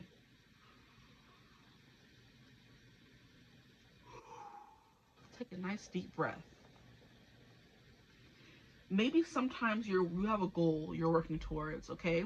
With this Jupiter expansion and this Mars, your physical energy, drive, strength, and fighting spirit. But sometimes you ask yourself, is this really what we want? It's like, yeah, right? So you go to school, for example's sake, you're going to school for being a doctor. I was going to say a doctician. Oh my gosh, no. you're going to school for medicine, and it's something you've always wanted from when you were small, and you went to college, you're studying medicine, and you get up every day and just go, go, go, go, go. You just keep working towards something, trying to expand and expand upon this, and taking all the necessary classes and interning. And some days it makes you happy, right? And then other days you're just like exhausted, and you're like, no, I don't feel like, I don't want to do this. And you're like, that happens to everyone. You know what I mean? That's what everyone goes through. Da, da, da, da. And it's like, yes, that is what everyone goes through. But it's kind of like, have you stopped and asked yourself lately, is if this is something you really want to keep doing, instead of forcing yourself into it? The way SpongeBob was forced to work at the Chum Bucket, he was still doing the same job he was doing at the Krusty Krab, making burgers. But for whatever reason, being in the environment he was, or at the Chum Bucket, kind of boosted his morale. He's like, no, I don't really want to do that. I'm good. And then that kind of thing is coming through. So it's kind of like you haven't checked in with yourself lately and asked yourself, is this trajectory that I'm on something that I want to continue doing? Whether it's school, a relationship, whether, like, you have to really know and ask yourself, is the person that I am, or the person that I'm becoming, or have become, honestly, because some people can be in a relationship for years and don't realize they've changed because they stop checking in with their partner. They stop checking in with themselves. Honestly, they stop checking in with themselves, and they're just like, oh, I'm still here with this person. Yeah, I love them. Yeah, I'm going to be with them. But it's like, do you actually want to be with them? This person deserves more than a, yeah, I guess. This is good. Complacency, right? So everyone deserves more than that in a relationship, in life, in school, in work, whatever. You become complacent in some kind of way, on your journey to become better. Or how can I describe this? It's such a weird concept for me to kind of describe. It's like I said, you haven't been checking in with yourself right now, who you are right now. You're just doing for glory, for optics. Like, this, people expect me to be in this relationship, so I'm here. People expect me to be a doctor, because this is what I said I wanted to do when I was 8 years old, so I'm doing it. And you're doing everything for everyone else. People pleasing, yes, in the name of expanding or doing what you want to do, but in reality, you're doing what everyone else wants to do. You have no backbone. You're not sticking up for yourself, or you're not really learning what you actually want out of life right now. You may have been in a relationship, but you are in a relationship. You're asking, you're saying, yeah, this person's what I want. I should want to be with them. They make me a better person. They're a good person. They, check off a few boxes. But it's just really, really, really the person you see yourself with 5 years down the line. Do not waste your youth or your years in a connection. And I'm preaching again. I'm sorry. But I can't. Do not waste your life or your youth in a connection with someone who is what you should be going for. Is good enough. Or is good for right now. Think of your future self. Think of your future kids. When you're choosing a partner, is this the kind of partner you want for them future kids and for your future self? What you see yourself having in the future? You have changed in this connection. You've grown. Is this the same person? Do you guys still resonate on that level? Do you still want the same things? Is the kind of energy that's coming through? So you guys can be having like I said, a identity crisis right now, where it's like, yeah, I'm doing things. Yeah, I'm successful. Yeah, I'm in school. Yeah, I'm working. Yeah, I'm in a relationship. But it's just really, really, really, really, really, all of those reallys, what I want to be doing. It's really who I am. It's never too late to change. It's never too late to pivot. It's never too late to ask yourself, am I doing what's right for me? Is this what I see my future self doing? It's okay to grow. But if you're not checking in with yourself, you're never going to get to that point of, you're going to be 10 years in the future still, being a doctor, and realizing that, oh, I knew since medical school that this is not what I wanted to do, but I still kept pushing forward because this is what everybody expected of me. Whew, bars. That's a word right there. That's the kind of energy that I'm getting from you guys. You're doing it for the optics, for the views. You're doing what you expect people to want from you, instead of doing what you actually want to do. You don't want to break up with this person because, oh, well, they're so good and they should be what I want. Do you want them or not? It should not what you should want. Do you want this job, this person, this thing? That could be something you're struggling with right now. Then we have Goddess. Honor your divine feminine energy. See your inner beauty. Love every part of you. So self-love is coming through now with this goddess energy. You're not realizing you're a goddess, imposter syndrome, and you can have whatever you want. It's giving Empress energy, where the Empress can attract anything that she wants, right? She just sits there. She's always checking in with herself, which is divine feminine energy, allowing herself to feel, to breathe, to live, to experience. And from those experiences that she has, she's asking herself, what do I want now? What do I do next? Where do I go from here? And it's because she's constantly checking in. Constantly in touch with her emotions. You know? And I'm hearing, like, in 50 Shades of Grey, Anna would call her inner freakum girl her inner goddess. Right? So there was what her brain was telling her to do in certain times in the books and the movies. And then there's also what her inner goddess was telling her to do in certain scenes in the movie and in the book. And it's like that inner part of yourself, that inner voice, that inner thing that's telling you, we don't know, we don't feel like it, right? When you're doing certain things, it's telling you, okay, this is not for me, pivot, try something else. But you're like doubling down, like, no, I'm going to keep doing it, because you could be stubborn with this Mars energy coming through here, okay? You could be very stubborn and be like, or you could be like, I've put so much time and energy into this one thing, I can't stop now. And that's not what I can't tell you what you should be doing, right? What you should and should not be doing. But I don't think that's the best way to go about your future. Because, like I said, 5 years or 10 years down the line, you're going to be looking back like, wow, I kept going. You idiot. Why did I not stop? Right? Right then, my inner goddess was telling me, this is not the right thing. We don't really want to do it. We're not 100% in. And we kept going. The ego, the Mars energy kept going through for the expansion, for expansion's sake. Not because we love it, not because this is what we want to do, not because this is who we really are, but for, how it will look, if we stopped. Or what people think of us if we didn't go through with this, And it's giving me, I was on Instagram yesterday, and there was this girl who was like documenting her weight loss journey, and she went from someone who was like bigger and having this guy telling her, I just don't think we could work, you know what I mean, I'm just not attracted to you, maybe you should lose some weight, blah blah blah. And she was like trying to say how before this is what he would say to her, and after he was like, oh, maybe we should talk, I always loved you, I always had feelings for you, trying to gaslight her into being with him now that she's more conventionally attractive, or more attractive just in general in his eyes, okay? And there was all these people in the comments like, oh, you should be thanking him, he's the one who gave you the motivation, like, shove off. But there was this one people who were like, oh, he's the reason why you did this, and and she's like, that's not what you missed the whole point of the video. The video was how people who see you at a certain point in your life are making it about the looks of it all instead of who you are as a person. She's still the same person she was before in a different body. She's still herself at a soul level. But before, this guy was telling her, I don't want you, you're not desirable. And now all of a sudden she lost all this weight. Now all of a sudden she's desirable. That creates a big identity crisis in somebody. Like, wait, so was I never desirable? Am I more desirable now? And if you weren't like keeping up with yourself and doing the mental work as well as the physical work, you're going to be thinking, oh, I was not desirable then. No, you were still desirable then. I'm pretty sure someone would have loved you. Everyone deserves love no matter what process of their life they're at. Okay? And this person was making her feel like, oh, she didn't deserve love because she was a bigger person, and that's not what they were attracted to. Now all of a sudden they're worthy now because they're smaller, and this person, the same person, wants to come back in and say, oh, I always have feelings for you. No, you didn't. Stop gaslighting me. I'm not stupid, And some girls could fall for that if they weren't doing the mental work and building that confidence along the way. They would be like, oh, okay, I'll go back to you, instead of saying, no, I deserve better than you. You don't deserve me. You didn't deserve me then. You don't deserve me now. Okay? That's the kind of energy coming through for whatever reason. That's the example that's coming through, right?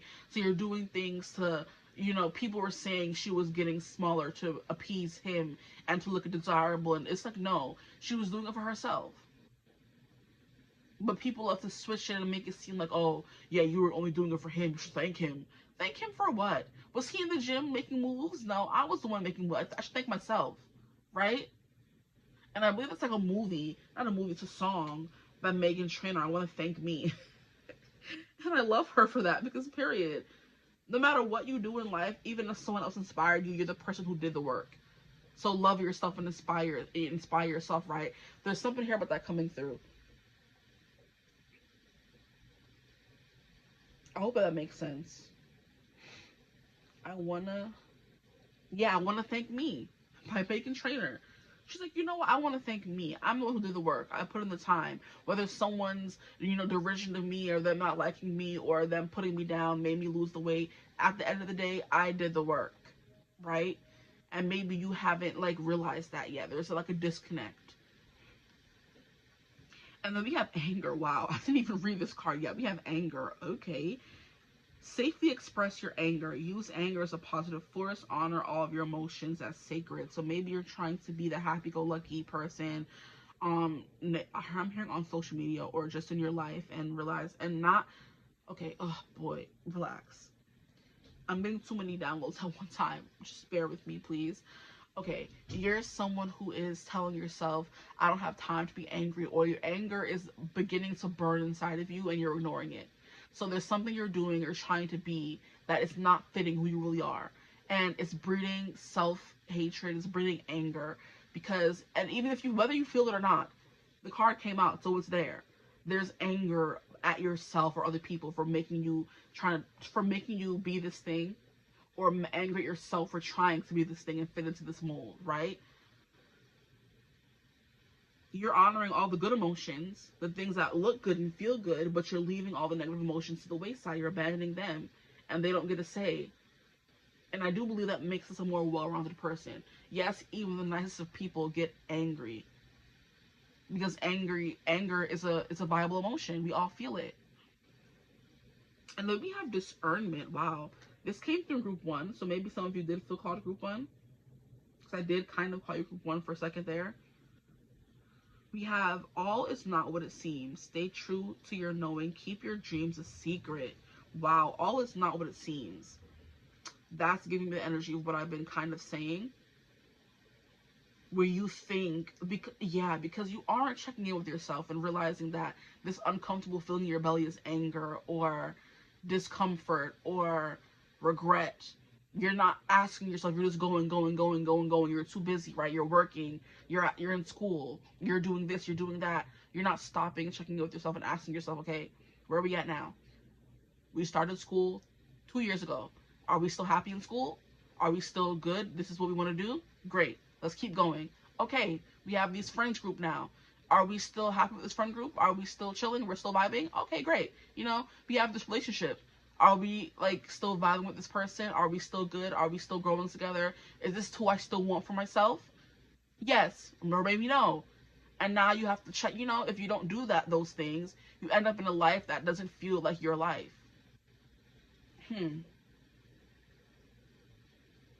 Very interesting.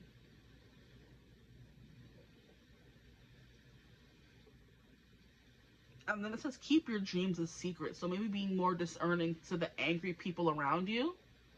And that's the people pleasing in you, right? People get mad at what you're doing. You're like, oh, okay, fine, I'll do this, Or your family's saying, don't do art, do medicine, study that instead.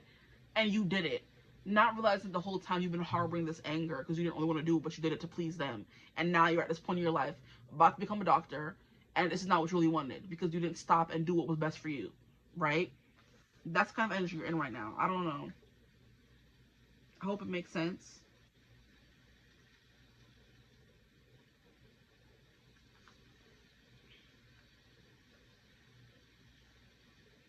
Now I want to get some tarot cards to see if they can help more.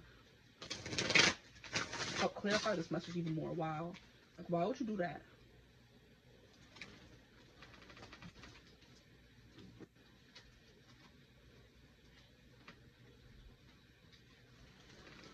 All these cards flying all over the place. Give me a second.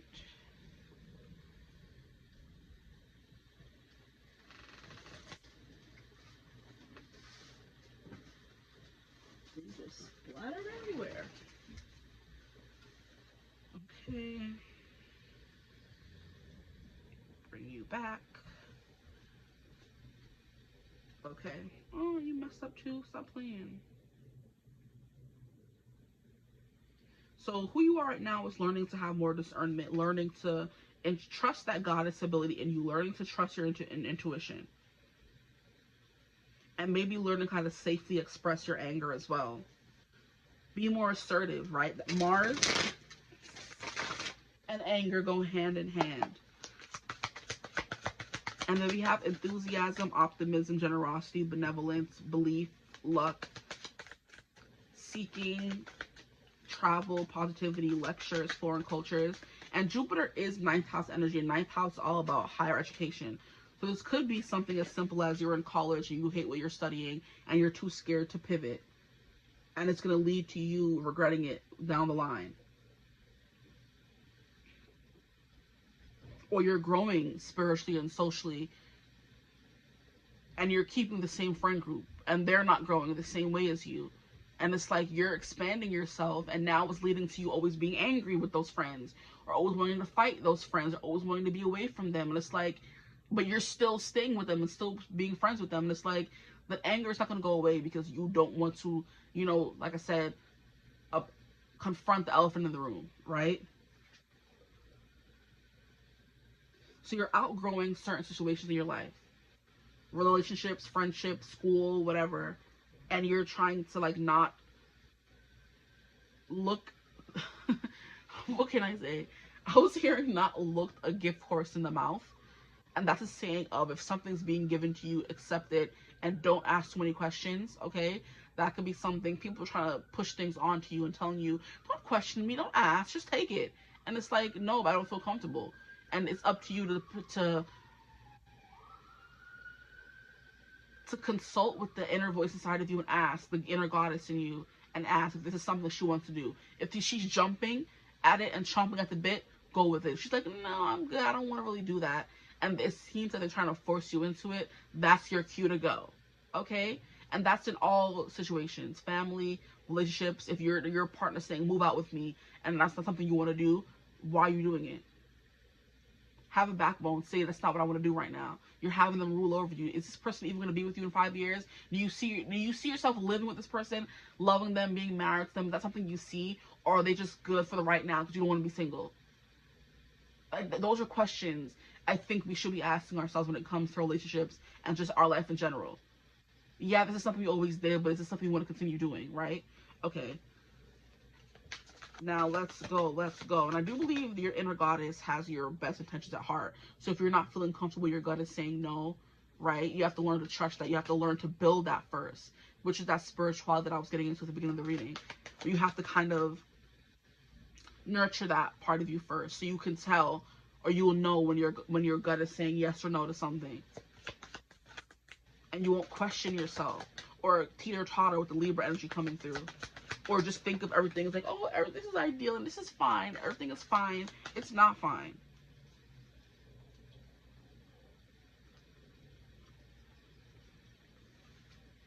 Here we have the Three of Crystals, collaboration, productivity. So right now you're working towards something. You're working a lot, I'm hearing.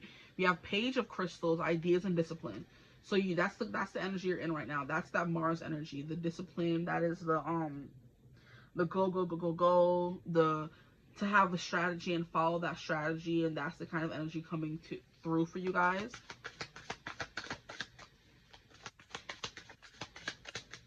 Who are my group twos right now? We have Six of Shells, Sentiment and Joy. This is giving me boot up because we have Six of Cups, and Six of Cups is an energy of soulmate connections. So you're in a connection with someone right now, and you're sentimental about it, and you're joyful. Okay, it could also mean friendships. We have a King of Crystals, courage and commitment. So yeah, it's giving relationship. It's giving school, college, job. You're committed to something. You're not like trying to give it up. You're focused on expansion right now. We have the Shadow, but this is the Devil. So things are not all that it seems, and that's what it says. Wait. All is not what it seems. So it seems like, yeah, I'm expanding. I'm doing great right now. I'm going to school. I have love. I have this. I have that. But it's like, is it really? Have you stopped and asked yourself, is it really? And then we have the Queen of Acorns, passion and creativity. All of these are coming out in reverse, and I feel like I should take them in reverse.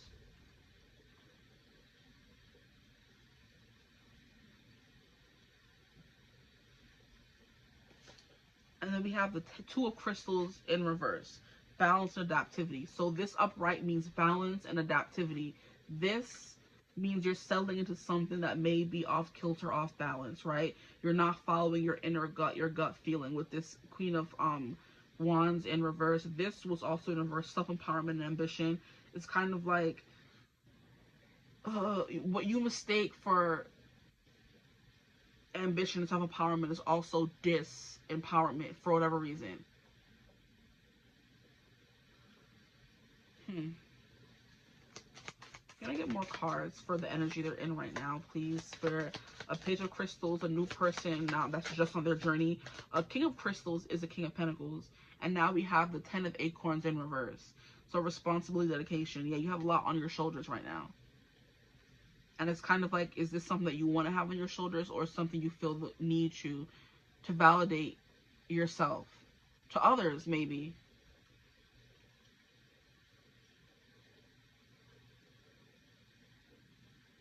You're not so much focused on what you want to, because we have passion and creativity coming out in reverse.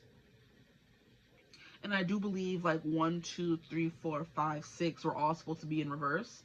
So we have sentiment and joy. Maybe you're in a connection that may not be what it's supposed to be. Take whatever resonates. I'm just spitballing here at this point, because I'm still a little confuzzled about this energy. And I feel like when I'm confused during a reading, if the person is a little confused, their energy is coming through, because I'm picking up on energies at the end of the day. I don't know you personally to say your name and call you out and know your life story, but it's the energy that you're in is what I'm picking up on. And it's giving a little, I think everything is good, but it's not what it seems, right? And that song keeps coming through from Wizards of Waverly Place. Everything is not what it seems. When you can get what you wanted, well, to your wildest dreams, you might have run into trouble if you go to extremes, because everything is not what it seems. So you have courage and commitment, ones to come out in reverse. You think all of these things are great and everything's fine. And it's like that meme where the dog is in a burning room. This is fine. Everything is fine. But is it really fine? Is it like, if you were to stop and really ask yourself, is everything fine? Is it really going to be fine? Right? That's something that's coming through. Now, I do want to move into who you're becoming. We have ascendant, outlook, your worldview, your mission statement, expression. And this is giving me Queen of Wands. Upright, though. You're going to be able to be who you want to be and express yourself in the way you want to express yourself, because you found, see, some of you, I'm just going to say, it may not resonate for everyone. It may not be for everyone. But if you're in a connection right now, I don't think you need to be in a connection right now. I think you need to be single on your own, soul searching and finding yourself. Just spitballing. Don't come for me. Okay? It may or may not resonate. Because this ascendant is, you're meant to be a specific person. And sometimes we need to become who we need to be before we find a partner. Right? This Six of Cups is giving our past selves. We fell in love with someone as our past selves, if that makes sense. Or the person who we used to... Oh, boy. This is the most confusing, annoying reading I've ever done in my life. Okay, so you fell in love with someone as your past self. But in the process of being with them, you become someone different, right? And you may no longer align with that person, but you're still with them because you're complacent, okay? Because you're happy that everything seems to be fine. You think everything's growing and you're getting closer, and oh, you're talking about all these different things. But it's like, are you really? Is it just like a smoke and mirrors kind of energy? And when the smoke clears out, it's going to be barren and it wasn't what you thought it was, right? Whew, boy. But the ascendant and outlook is you becoming who you're meant to be. This Queen of Acorns in reverse is someone who is not empowered, who does not do things for themselves. The Queen of Wands, as beautiful as she is, as popular as she is, she's just as much selfish and self-involved. She's all about doing what's best for her. Are you doing that in this connection, in this relationship, in this part of your life? Or are you doing what others want you to do? Okay. We have trine, flow. Are you in harmony? You're not, because it didn't come out over here. We have Libra, which is sometimes you feel like life's okay and sometimes it's not. You know what I mean? And not saying you can't be in a connection or you have to be fully healed, but it's like you have a specific ascendant destiny that you're reaching towards. This person, this thing, whatever you're doing right now may not be like adding to that overall outcome, if that makes any kind of sense to you, right? Now we have the sun. You're going to be well-being, okay? And then we also have Uranus, revolution, standing in what makes you different. Over here is kind of giving you want to do what everyone optics, for the optics of it all. You think you're supposed to be doing this, so you're doing it. This Uranus energy is giving, I do what I want, okay? You don't tell me what to do. I'm unfiltered, unbothered, eccentric, unique. I'm me.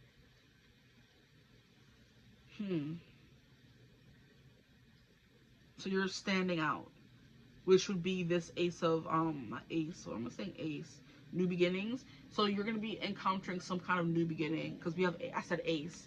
I meant to say Queen of Wands. So maybe Ace of Wands could be something that's coming out on this side of the card as well, right? Okay. So you're going to be more in harmony, more in flow. You're going to be energized. You're going to be having fun. Everything's going to be easy. It's not going to be as hard as it is now. Maybe you are feeling this energy of things being hard and not knowing what you want to do, where you want to go. And this out here, Lord, this card here is telling you that things are going to get better. You're going to be more in flow. Okay. Now we have the sun, essence, energy, self-awareness, life force, creativity keeps coming through.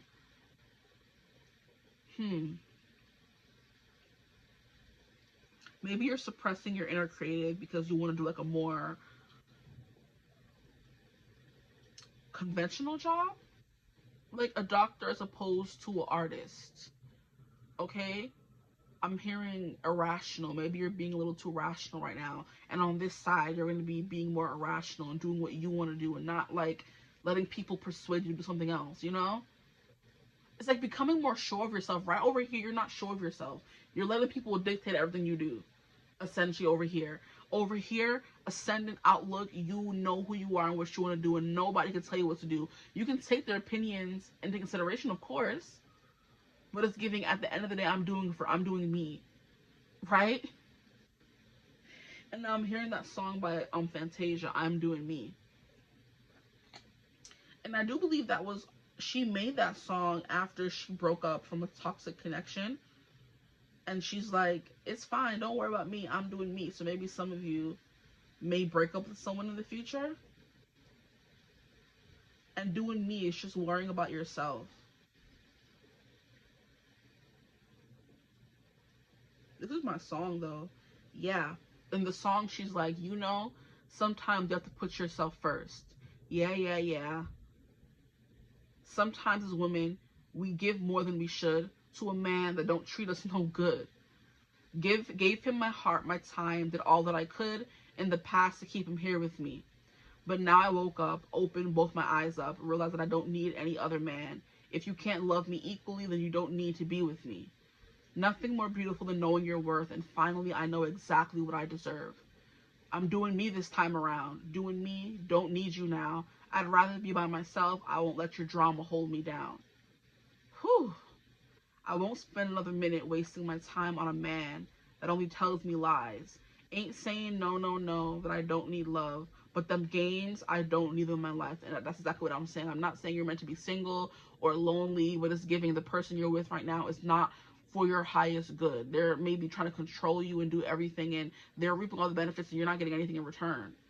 And until you step into that power and you take your power back, essentially, you're never going to be in a connection where it's equal. It's always going to be off kilter, where you're giving more than they're giving, you know? And if you haven't come to terms with that and haven't been like, okay, maybe, you know, then you're going to be stuck forever. Let me stop. I'm hearing get it together, forget it forever.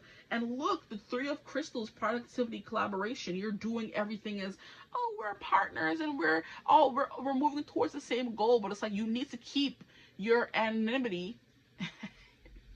You need to keep your anonymity or your whatever the word is in a relationship. You don't need to just become one with that person. You still need to be your own person. They need to be their own person. And then you have your own life. Your life does not need to be completely enmeshed with theirs. You have to keep some kind of independence. So the Queen of Wands is the Queen of Independence. Okay, if she's coming out in reverse, you have lost your independence. There's the thing is being interdependent. Yeah, you're in a connection with someone, you love them, you want to be with them, you're, you know, making sacrifices, whatever, for this person. you know, but it's like, is this something you want to keep doing for the rest of your life? Giving, giving, giving, giving, giving, and this person just taking? Or do you want to be in an equal connection, okay? So maybe some of you need to listen to I'm Doing Me by Fantasia, okay? I would play it, but I don't want you to tell me nothing. Oop, let's get these cards out, and then we're going to get into the tarot for this side. We have Pisces. This energy is wistful, endlessly loving, compassionate, and forgiving. It confuses and softens resolve. Okay? But this Uranus is giving breakthroughs, brainstorming, originality, insight, awakening, technology, innovation, humanitarianism, reform, changing things up, right? When you go to reform schools to become a better person and not be a delinquent. Not say you're a delinquent. You're not. I don't think so. Maybe you need to become one. Yeah. Freedom, experimentation, the unexpected, rupture, the edge, diversity, and lightning. And I'm hearing this song by Little Mix. I'd cross a desert and an ocean to get away from the pain of your storm. And where did that come through? Yeah, she said it in the I'm Doing Me song. She's like, I need to get away from you and all your drama. I'm looking at the lyrics.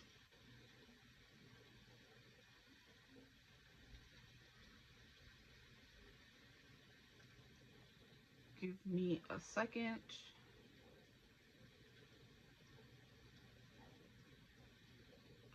What is up with this phone?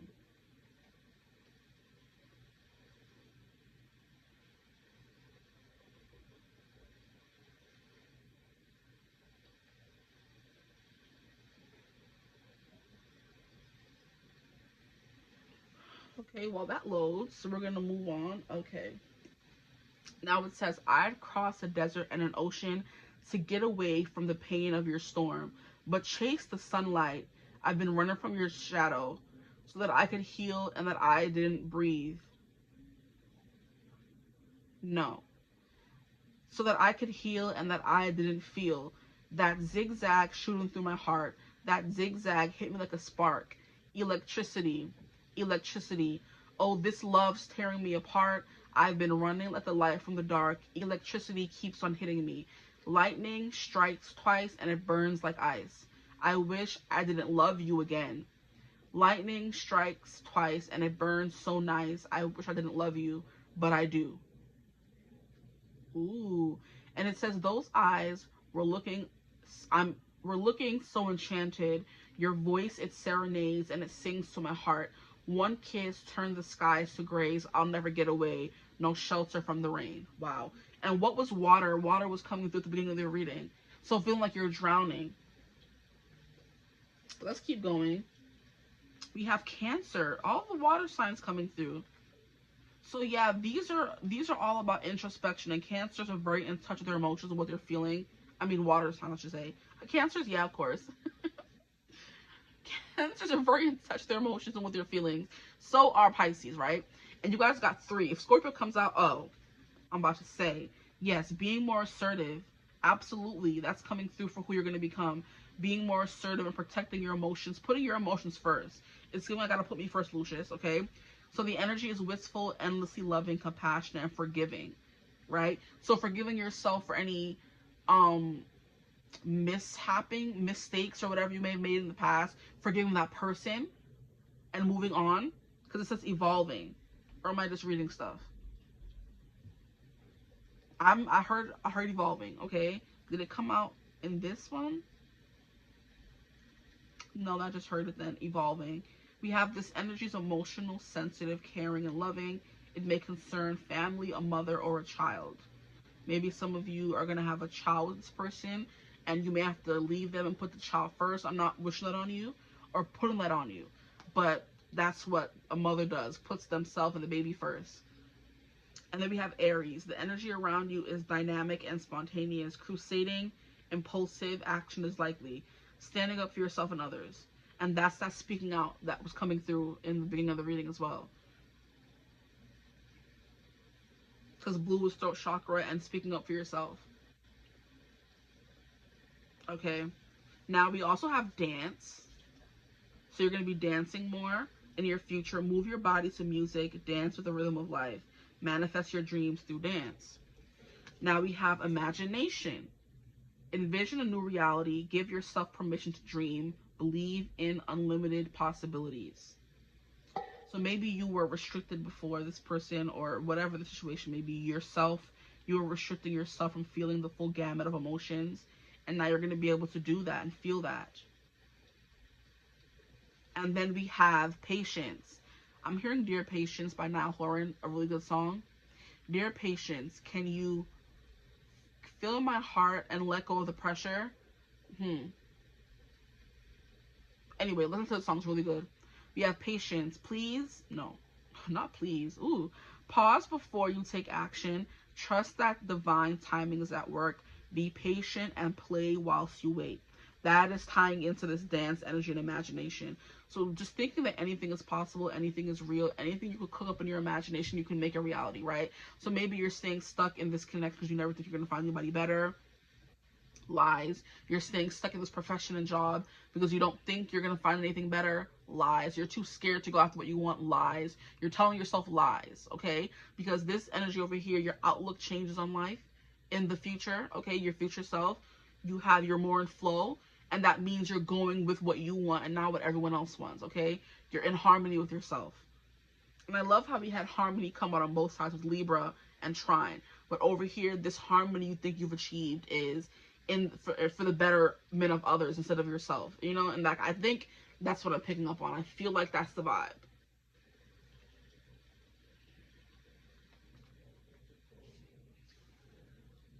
And sometimes when we are in connections or rushing into relationships or jobs or anything, I think the example that I can best use to really drag out the meaning of this meaning is connections, right?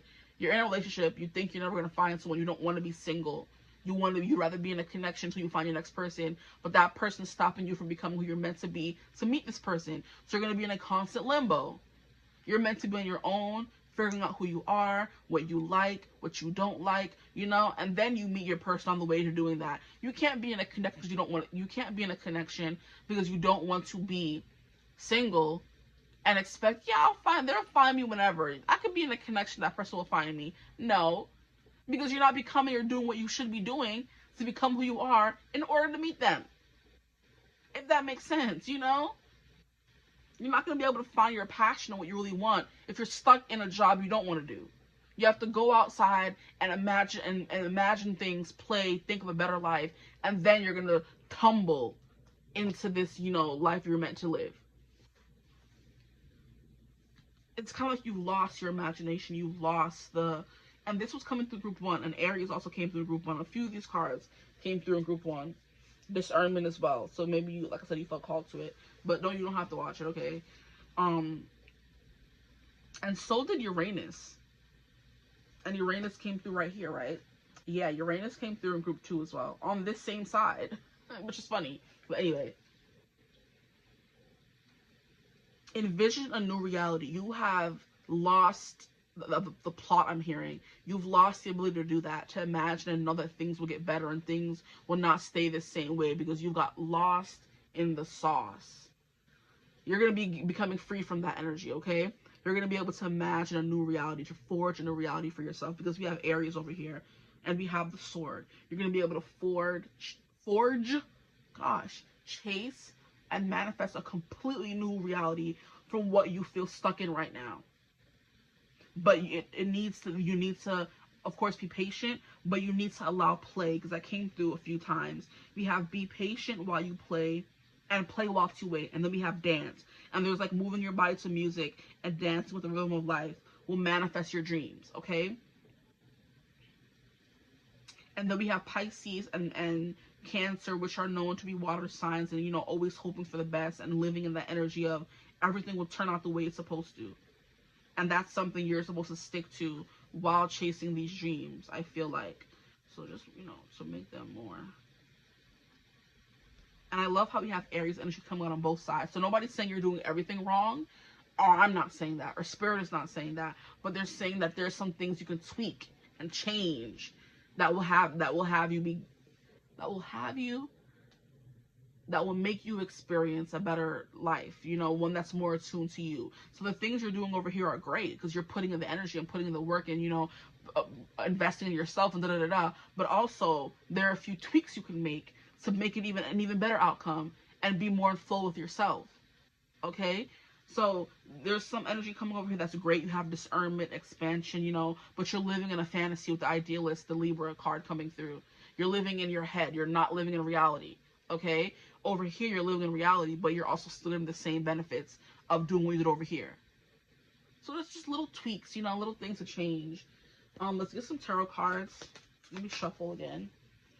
For my group 2s. Who are they becoming? Please, Spirit, who are they becoming? Who are they becoming? We have the 8 of Crystals, dedication, progress. You're making progress. I'm hearing slow and steady wins the race. Ace of Crystals. I did hear Ace, and the Ace came out. We have manifestation, prosperity. Love to see it. That's that shine and flow, okay? That's that dance to the rhythm of life. I'm hearing dance to the rhythm and dance. We have love. Wow. Choice, trust. But these are the lovers. You're going to find love again, even if it means leaving this past love behind. And that's the 6 of Shells. Past love. We have the Moon, imagination, perception. Getting in touch with your intuition. That's what was coming through over here as well with Pisces and Cancer. There's something here about practicing your discernment and your spiritual beliefs and practice. You need to become more, like, you need to be one with your gut instinct and your intuition. So when you do find people who are for you, know they're for you. When you do find people who are against you, you know they're not for you, and you're not going to be living in denial, you know? And it's funny how I was mentioning Niall from his song Dear Patience, and the denial came out. Okay, we have 6 of Crystals, synergy and gratitude, okay?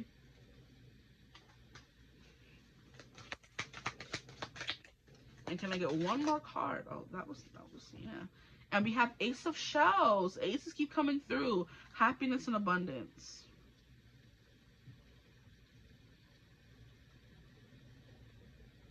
So you will find love, or find love again. You're going to be working hard, dedicating your life to fighting crime and the forces of evil. So maybe that's what you're meant to do instead of what you're already doing right now, okay? And that would make sense with Libra. Maybe you're doing something in law, right? And you're doing something practical, and you're meant to do something creative with your life, and you're wasting your time doing, not wasting your time, because it's always good to have a fallback plan, right?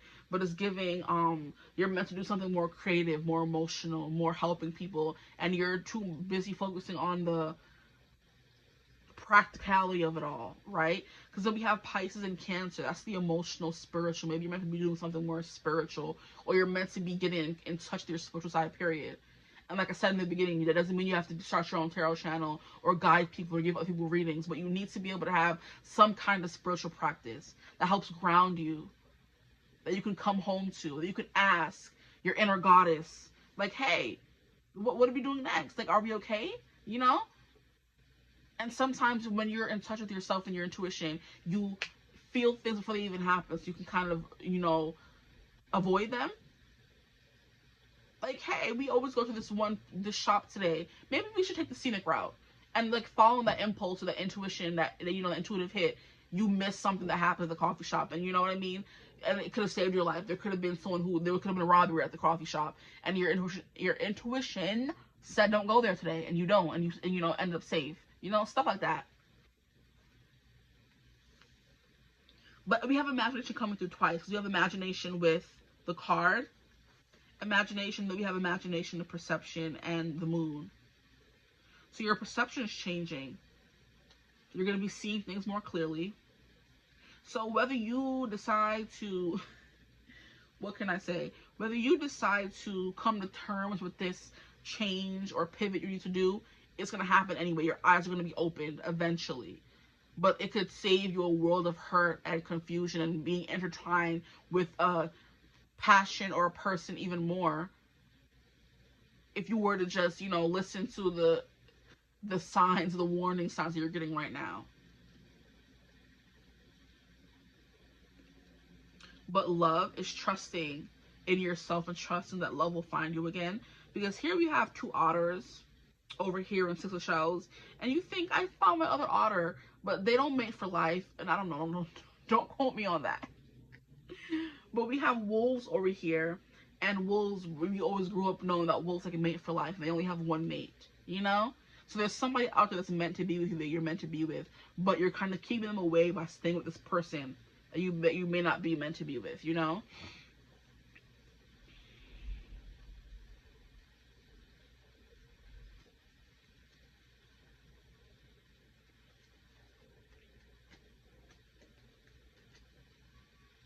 For others of you, there's something that you've been working out for a long time that I'm not, like, you may not have to give up on it, but it's giving a bunch of new beginnings. Ace of Crystals, new job. Ace of Shells, new relationship. And it's coming out to clarify the lovers, right? And I love how they just have love here. They don't have lovers, they have love. For the Ace of Shells, happiness, abundance, choice, and trust. Now you can make a choice, trusting in yourself and what you learn and what you believe, instead of acting on impulse or guessing or playing the guessing game. You know what I mean? We have synergy, which is, you know, 2 becoming 1. 6 of Crystals, gratitude. Maybe you're meant to find somebody more spiritually advanced than what you've been, you know, with right now. But until you become more spiritually advanced yourself, you won't find that person or that thing.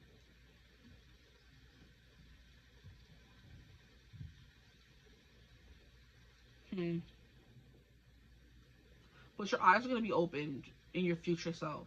Don't think too much on it. Just, I do believe you need to do more self introspection, like figure out, you know, check in with yourself essentially.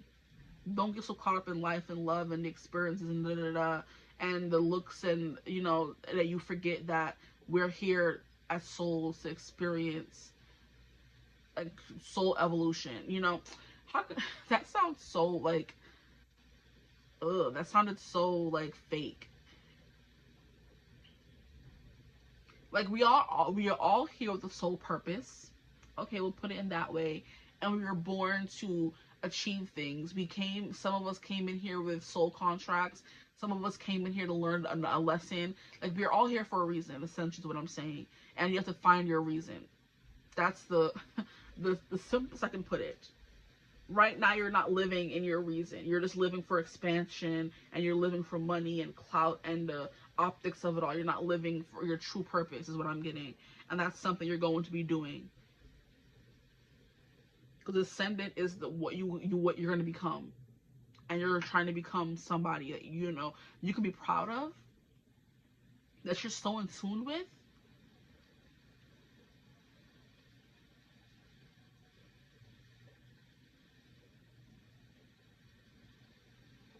And I love how this turtle's like in the sea, swimming deeper and deeper. So exploring all of your emotions and like clearing it out, cleaning it out. It's kind of like doing like a deep spring cleaning for all the emotions you've been accumulating over the past 2 years, letting it go and starting over, because we have 2 aces coming through, so starting over. So in the future, you're going to do a deep clean. And another card fell out in the deck. We have the King of Shells. Interesting. We have harmony and integrity. Maybe you're dealing with the King of Crystals right now, and you need to be dealing with the King of Shells. Because this King of Crystals have you like the Queen of Wands in reverse. And the thing you're supposed to be doing with this imagination and vision new reality, give yourself permission to dream, believe in unlimited potential or unlimited possibilities. And didn't we have possibility over here? No. Was that group 1? That was group 1. So maybe some of you felt called group 1 as well. If you're still here and this didn't resonate, then you go watch group 1, okay? The thing that you're supposed to be manifesting is the thing this person can give you. And then we have the Cancer and Pisces energy coming through. So maybe you're meant to be with someone that's more watery.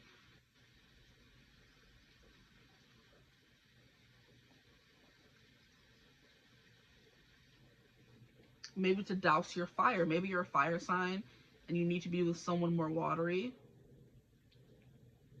and instead you're dealing with King of Crystals that's telling you, work harder. You know, it's giving drill sergeant. And that's the kind of person you've been working with, or a family member you have, or friends that you have, when you really need someone to be soft and encouraging. You don't need tough love. You need someone who wants to build with you, you know?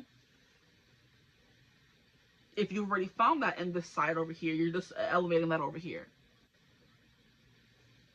Becoming more emotionally open is definitely a big thing in your reading. Open to love, perceptive to love.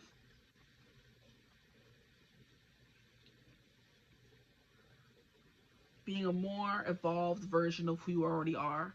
Because you're doing great over here. Honestly, you're doing great, sweetie. But you could be doing better, you know? Harmony, integrity, maybe not so much focusing on the money of it all, focusing on the spiritualness. Yeah, because this, like I said over here, this Devil card for who you are now is giving you're obsessed with making, you know, I can't even talk anymore. I'm ready to just be like, the reading is done. I feel like you've been here forever too. Sorry for that. The shadow, the self-empowerment, ambition, this Devil card energy, and the Devil card is all about having blinders on, not really seeing things, not seeing the forest for the trees. So there's something you're dealing with in your life right now that you're not seeing clearly. And like I said, all is not what it seems down there. And it's like you're addicted to something, or it's something you think you should want, or you're in your ego and you're not in your spirit. And that's something you're going to be jumping into. You're only worried about getting the best job, to have the best money, to get the best houses, the best cars, and you're only going after partners who have money and looks and prestige. And you need to be looking for someone who could take care of your emotional being over here with the cute little king of shells. You need to be with someone that's softer and more open. That happens after you become softer and more open. But if you're stuck in this drill sergeant, go, work energy, you're never going to find this person. You never get to this stage of being at ease, you know? If that makes sense. But I'm going to leave your reading right there. I don't want to keep talking whatever I'm talking. I hope it resonated. If it did, feel free to like, comment, and subscribe. Join the tribe. We'd love to have you. If you would ever like to book a person to read with me, you could always get in contact with me. Use my email in the description box below. But I hope you're having a beautiful, wonderful day whenever you're watching this reading. And as always, I will see you gorgeous people in the next one. Mwah. Bye. Hello, my gorgeous group 3s. Welcome to your reading. If you chose the flower lace agate or the flower moss agate, I'm not 100% sure what is. I mean, I do know what it's called, but I think you can go by both. Okay.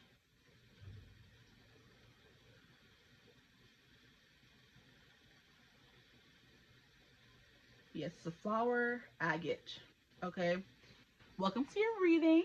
If you chose the image 3 or this crystal, then this reading is going, then you wanted to hear about, okay, who you are now versus who you are becoming. Okay. This idea I've had in the works for a long time. There's even, on my other channel, I did a reading about this, but it got like so messed up, and I don't know what happened. I was recording it and it didn't really record. I'm just like, I guess I'm not meant to do it. But I've, knock on wood, do I have some wood next to me? I don't have any wood, but God hoping, I am able to film group 3 with no interruptions, no problems, no issues at all, so I can finally post this topic. Who are you now versus who you are becoming, okay? Or who you will become. Now, we're going to get into the reading. Group 2 was really intense, and group 1 was very interesting. So let's get into your reading, okay? Immediately, we have the flower agate. So there's something here about you being very light, airy, breezy. I'm hearing fly like a butterfly, swing like a bee, or float like a butterfly and swing like a bee, or something like that, or sting like a bee, not swing. I know the saying. Let me stop. Float like a butterfly and sting like a bee is the energy that's coming through. So it's kind of like you're letting life pass you by, not pass you by in like a bad way, but it's like you're letting the chips fall where they may, right? And you're just like in a very aligned piece of your life, or aligned part of your life right now, you know, where things are happening. You're letting the things that need to fly away. The things that come in. That's the kind of person who you are becoming. Or if that sounds like who you are right now, that's who you are right now. Okay. So Flower lace agate is definitely someone who has like a bunch of different dimensions to them. Sometimes you're more light and airy, sometimes you're more intense, but you're very beautiful and you're very complex, okay? So you're a very complex human being, and that's something you know you are right now, or something you're becoming. Here we have like little imperfections or impurities in the crystal. There's holes, there's craters, but there's a bunch to unlock and look at in this one. Like, we could look at this one part for a long time and then move to this next part and look at this part for a long time. We're never going to get bored, you know? So it could be something here about either now or in the person you're becoming. People will never get bored. That's just something who you are naturally. Because who you are becoming and who you are now doesn't have to be two completely different people. You're still who you are at your core, but you're just like changing, you know? So people never get bored around you. You're very pretty. You're nice to look at is what I'm hearing. People love like having conversations with you as well. Sometimes you're smooth, sometimes you're a little rough, but they're never bored. There's always multiple layers to look at and uncover when it comes to who you are. And look at me just stroking the crystal, right? People want to touch you, be next to you, have like a very magnetic air to you. And that is period for who you are and who you are becoming, I'm hearing, right? Because people who are magnetic don't lose that or gain it. You either have it or you don't, right? So yeah, very beautiful, very pretty. I just want to look at it forever. It's very complex and just like multi-dimensional. I love it. I'm just like, I want to see every single side, but I can't. I'll look at it when the reading is finished, okay? So we're going to put that right there, and we're going to get into the reading. I want to pull the cards out before I get into breaking things down, but we'll see how it goes for you guys. I feel a lot more at peace and at ease with your reading. So I do feel like the person who you are now, there's nothing really wrong. There's something that I have to be really preachy about. For group 2, I have to get preachy, and I hate getting preachy because I hate when people get preachy with me, right? But it's in my Virgo nature to say, hey, here's what I see, what's wrong, here's how you can fix it, okay? For you guys, I'm not really getting much of an energy of you to change much, but we'll see what comes through. For microphones, please, Spirit, who are they now?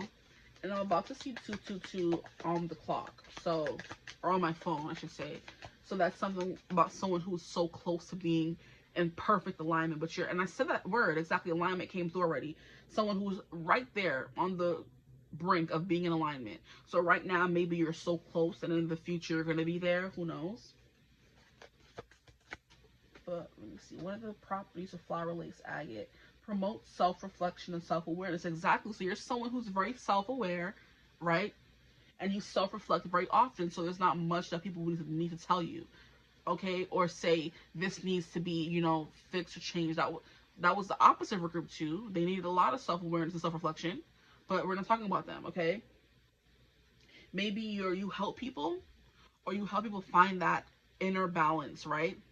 Because it was in one of those readings that I was talking about charm, that it was an episode where Prue messes up Piper's wedding. Now I'm seeing 222, so in alignment, you're almost there. Just a few seconds later, a few days more, a few months more, like you're right on the brink of being in love. I feel like with 222, in a connection or being completely at one with the universe, okay? But anyway, there's an episode where Prue ruined Piper's wedding because she was repressing what her inner desires wanted her to do, which led to her id leaving and astral projecting. That's one of Prue's powers. So maybe you have the power to do that as well, to astral project into different realities or different places, even when you're sleeping, because that's a new power she didn't even know she had until that episode. But because she was suppressing her inner desires, it led to those inner desires leaving her and astral projecting while she was sleeping to like this bad, seedy part of the neighborhood of San Diego where they lived, or San Francisco, one of those. I think it was San Francisco.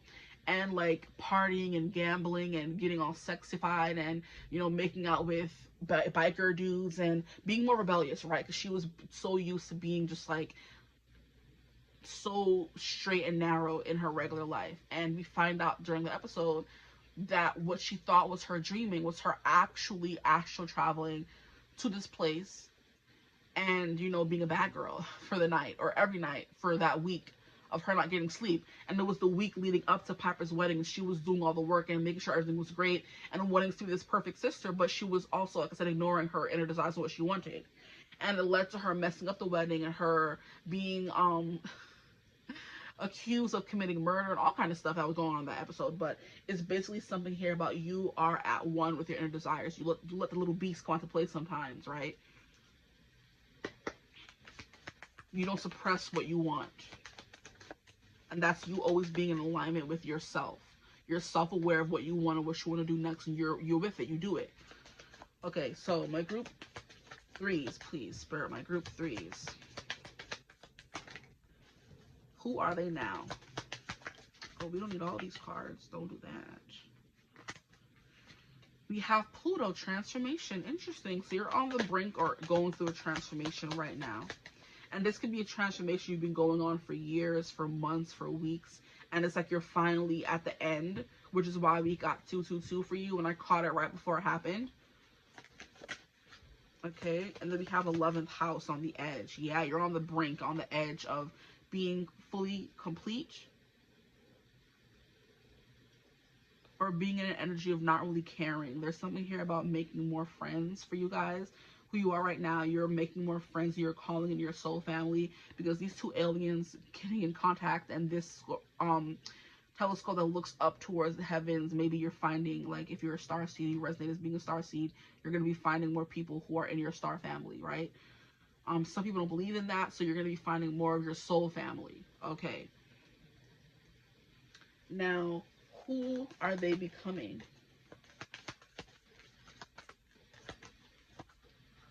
My group 3s, who are they becoming? Okay, a little bit of a mystery, eh? Popped out where we can't see it. Who are they becoming? One more shuffle through. If nothing falls out, who are they becoming? Okay. We have Neptune, dreams. Astral traveling could definitely be a thing here. We have 3rd house, perception, Neptune. And that's funny because perception and dreams are like opposites in a way. We have the numinous, mystery. And then I say it's a bit of a mystery. I love when that happens. Okay. Next, we're pulling from another astrology deck to see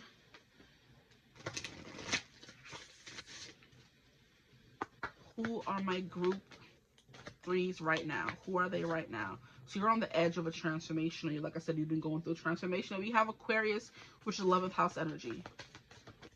The energy is freedom-loving, rebellious, idealistic, and technological. Look at that. Changing the world. I'm hearing going to raves, partying, dancing. These are all house cards. Very interesting they fell out that way. I might just peek at them. Okay? Now, who will they become? Who are they becoming? My group 3s, please, Spirit. Who are they becoming? Who will they become? Maybe, like I said, you're more at flow, you're more in sync, you're more aligned. So when you get a message, you are able to interpret it immediately and keep moving. Where other people would have to stop and sit down and think about it and meditate on it. You're on the part in your journey where you're able to receive messages and immediately know what they mean and keep it pushing. Instead of it having to stop a good portion of your life and, what does this mean? You know what I mean? You're at the place where you're like I said, you're receiving messages and you're interpreting them right away and you can keep pushing. So I'm like 3 house cards. You're seeing the signs. You're like, okay, that's important. Put it to the side, or opening it right now and reading it instead of, no, that's not a sign. And then you receive another one. No, that's not a sign. And then you receive another one. I said it's not a sign. But you're ignoring the signs instead of interpreting them and embracing them. You're embracing the signs right now. Okay? So you could be receiving a lot of signs. 222 did come through for you guys. Who are they becoming, please, Spirit? For my group 3s, who are they becoming? Don't do that. You're either going to fall out or not. Maybe you're being very commanding, very, what's the word I'm thinking of? The way that I just said, you're either going to come out or no. You know what I mean? Being very commanding and strict, maybe. In the future. A leader. Telling people what to do. Very discerning or exact, I could say as well. Not even the right words. Those words are not sitting right. More demanding? I think I said already.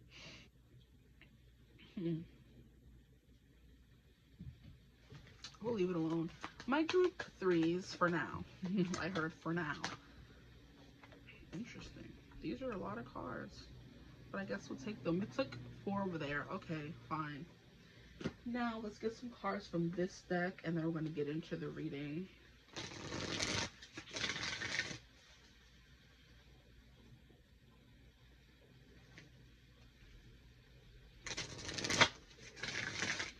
More direct, more intentional.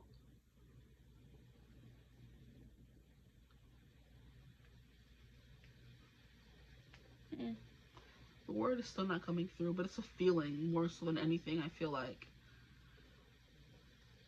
when you boundaries, how do I describe that into a word? Like you're saying, I'm only going to tolerate this and not that, you know? I feel like that's exacting, stern, strict with yourself, you know? I guess. Okay. For my group threes, see, it was immediately wrong. I righted it right away, you know? That's definitely strict and disciplined energy right there. So who are they now? We have balance and we have adventure. Ooh, I love that. Who are they becoming? Another card flipped over. I feel like I saw things. Okay, maybe you're going to be seeing new things. Maybe your spiritual gifts and abilities are like upgrading. And that's what I was saying with the whole Charmed reference. How Prue didn't even know she could astral travel in her sleep. But she was, right? So you could definitely be learning a new gift. A spiritual gift is what I'm getting. I'm not even having to ask the question before they come out. We have polarity. We have nature. Who are they becoming? Please, Spirit, my group.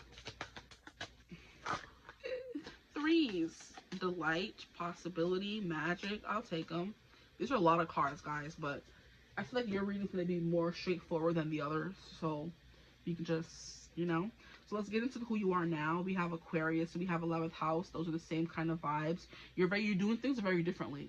You're on like a kick to be as outrageous and as have as much fun and make as many friends and just like live life to the fullest is what I'm getting for you guys in the right now. That's who you are right now. You're going through a transformation. Maybe you went through a transformation before of getting your life together, finding out what you wanted to do, signing up for school, and now you're done with school. And your next transformation is now having fun after school and being able to like let loose and not be so uptight, right? And then over here, we're not going to worry about over here, but that's the energy coming through. The Aquarius is they do whatever they want. They're radical. They're not listening to what people say. And that was kind of coming through group one. So if you felt called to group one, or you may have felt called to both, and you're not really sure which energy is yours right now, but this one is resonating more, or this is not resonating right now, go watch group one. That could be your other group, okay? But Aquarius, this energy is freedom-loving, rebellious, idealistic, and technological. We have friendship, group, activity, community, humanity, hope, tribe, festivals, discoveries, common goals, startups, starting a new business, going on a new adventure, right? Rebellion coming through again. And then we have experimentation in the future. So you're very much future-focused right now, in the now. Let's get the rest of the cards from this deck. All the house cards. I'm very excited for this because what are they? We have the second house, money, exactly, very future-focused. Okay, maybe foreign currencies. This is giving English money. I've never seen it, but it's kind of giving Elizabeth, Queen Elizabeth on there. Okay, the name Elizabeth can be important to somebody. But it's definitely giving cars. I don't know what this body's here for. Your assets. I mean, it can be your physical assets. You know what I mean? Let me stop. And the things that you value. So I do believe you're in a period of like having a lot of money coming your way, or stability, or you're buying more things for yourself, or you're accumulating some assets in order to buy a house and a car for yourself, right? It's you have things of value to give or to receive is what I'm getting. So people are paying you for your assets.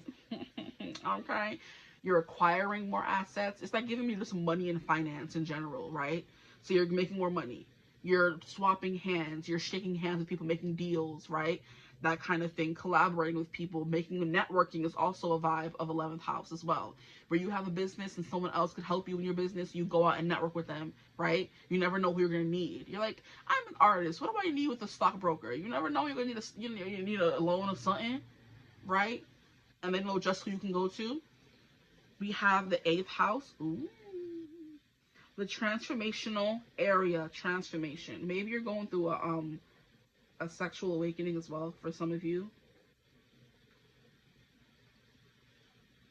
That's the 8th house energy and transformation. The only other card that here is transformation, Scorpio energy, and they're both Scorpio energy. You're more intense for sure. That's what I was getting, like more like no nonsense. I only accept this. I only want that. What do you call me with this nonsense? I'm a professional. And you're hanging up and stuff like that. You're being the boss of your own life. That's what you're doing right now. Okay? This transformational area of your life is about shared resources and intense emotions. So you are feeling a lot of intense emotions, or people are feeling intense emotions towards you. And now I'm seeing 2, 3, 4. So another angel number coming through. I'm hearing you're wiping out the competition. Because I just looked out, I looked at my phone, and I got a text from, you know, solicitor, and they're like, wipe out Wednesday flash sale. So you're wiping out the competition.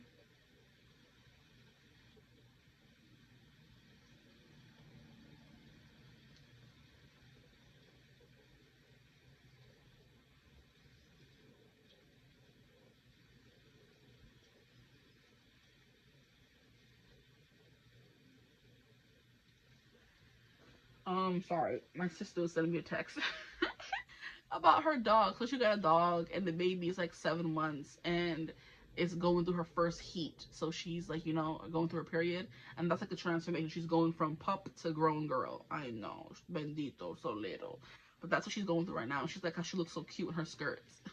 That's, you know, that she wears to not get blood everywhere. And I'm like, she's so little, the little baby. She's becoming a woman. So small.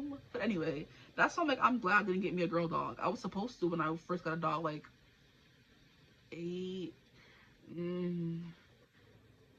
yeah, 7 or 8 years ago.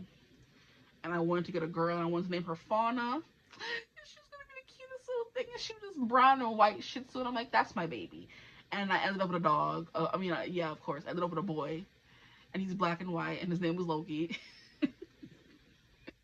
And I ended up with just what I needed, because I didn't need no girl dog bleeding around the house now. And I didn't know that was a thing. That shows how unprepared I was for a dog. And my friend was like, oh yeah, our girl dog, like, bleeds every month. I'm like, what?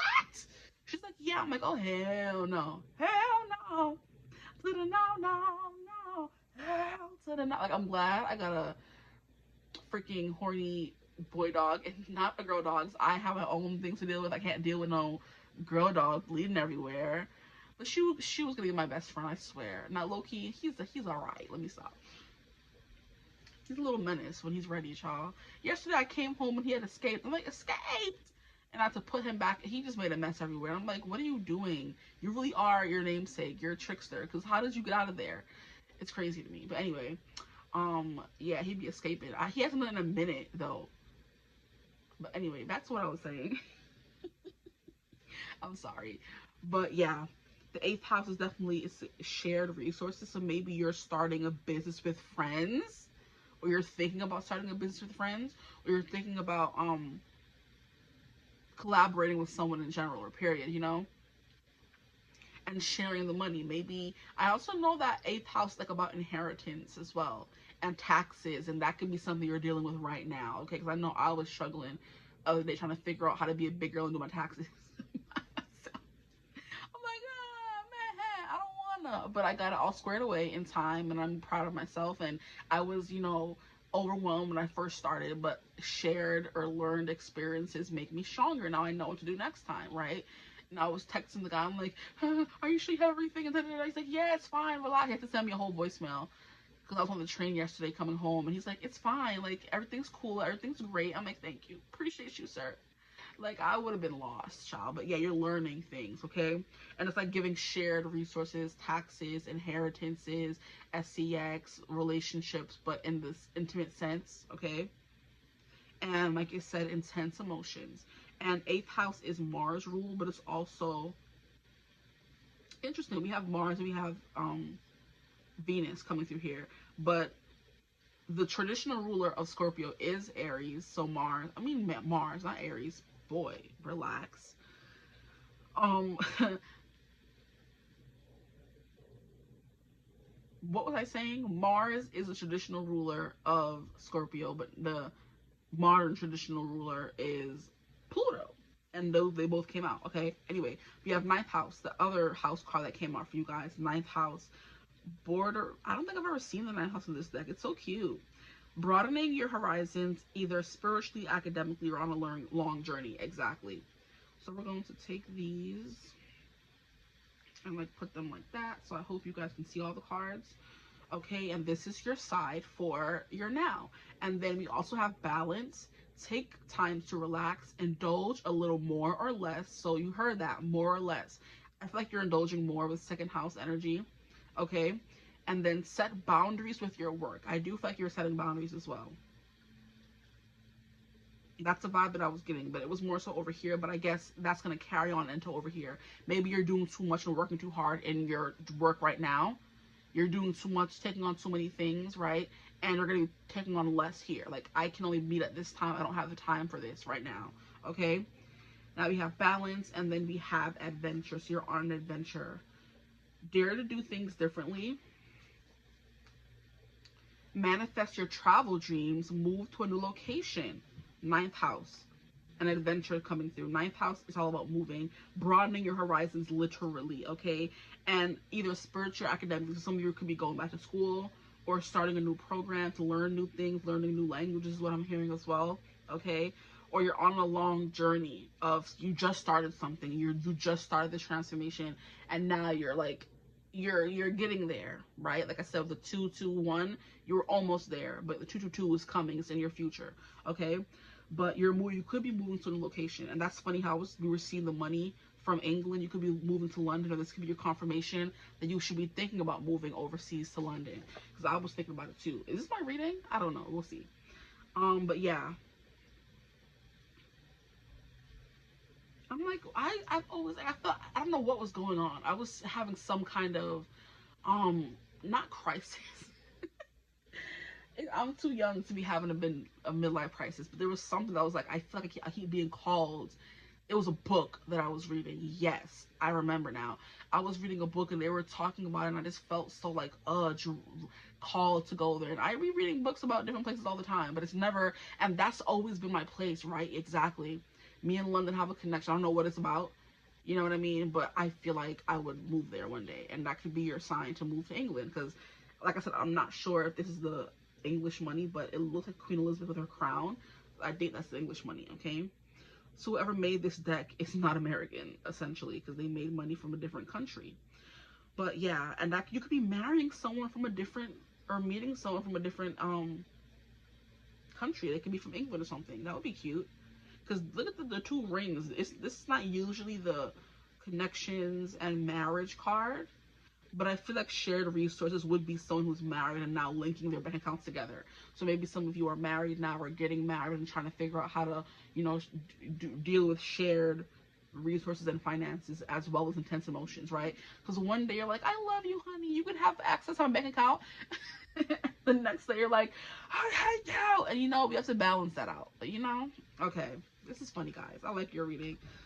And we have, yeah, adventure. Move to a new location. Some of you could be moving to a new location or feeling called to move to a new location.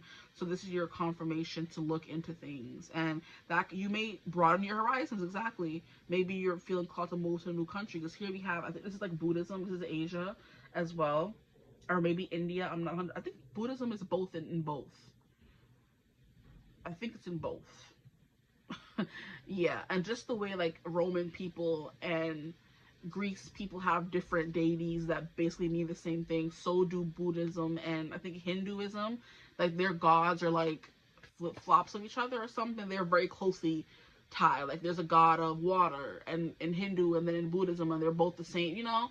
I think stuff like that is coming through. So maybe you're finding that you and your person, or a person you're meeting or having a connection with, is not as different as you guys may think. And that's you guys coming together and realizing that, hey, we're not that different, right?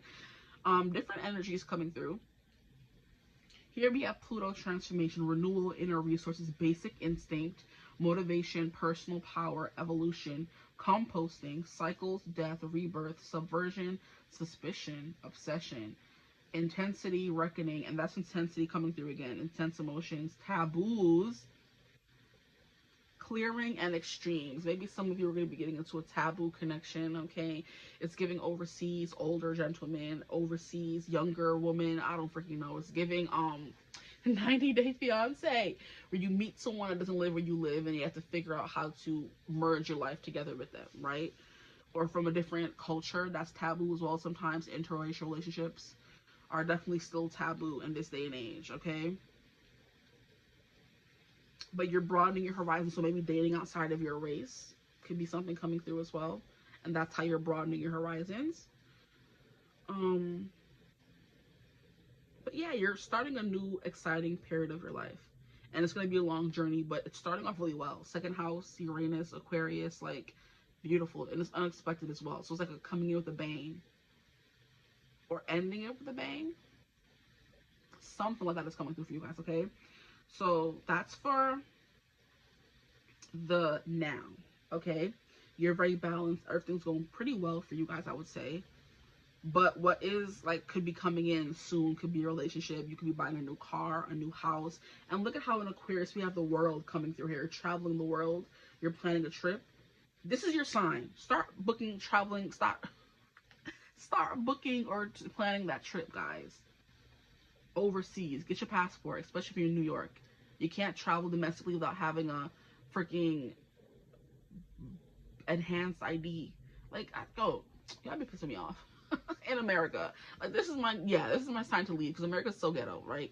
Okay, but anyway, yeah, that's what's coming through. You're meeting new people. Maybe you could even be meeting a business partner or somebody overseas as well, because I do believe 11th house is like on the internet, so you could be meeting someone over, how can I explain this, someone overseas on the internet, which is not that far-fetched, because the internet is so fully compromised of everybody these days. You know, there's people from different religions, cultures, countries on social media, right? So maybe you're meeting new friends through social media, and some of you could be traveling to meet them. And this is also giving couple as well. I was talking about it being star family or soul family. It could also be you're meeting a romantic partner in the now. Okay, now let's move on to, let's get some cards from the tarot deck for the now as well, before we move on to the then, or what's coming up.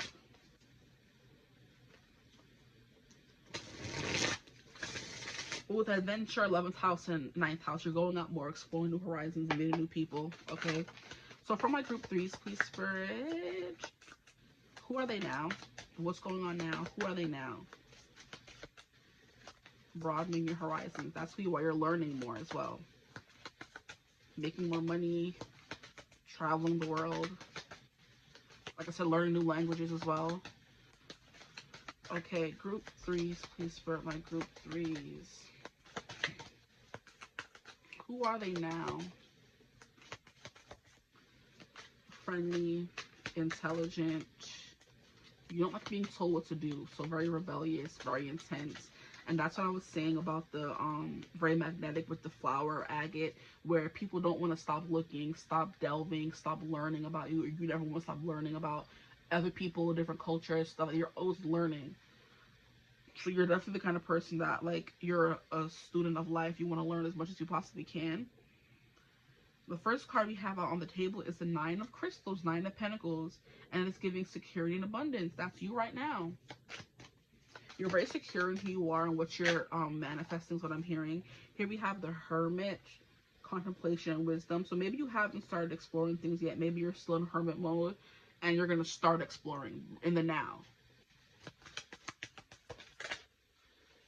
You're also very contemplative as well.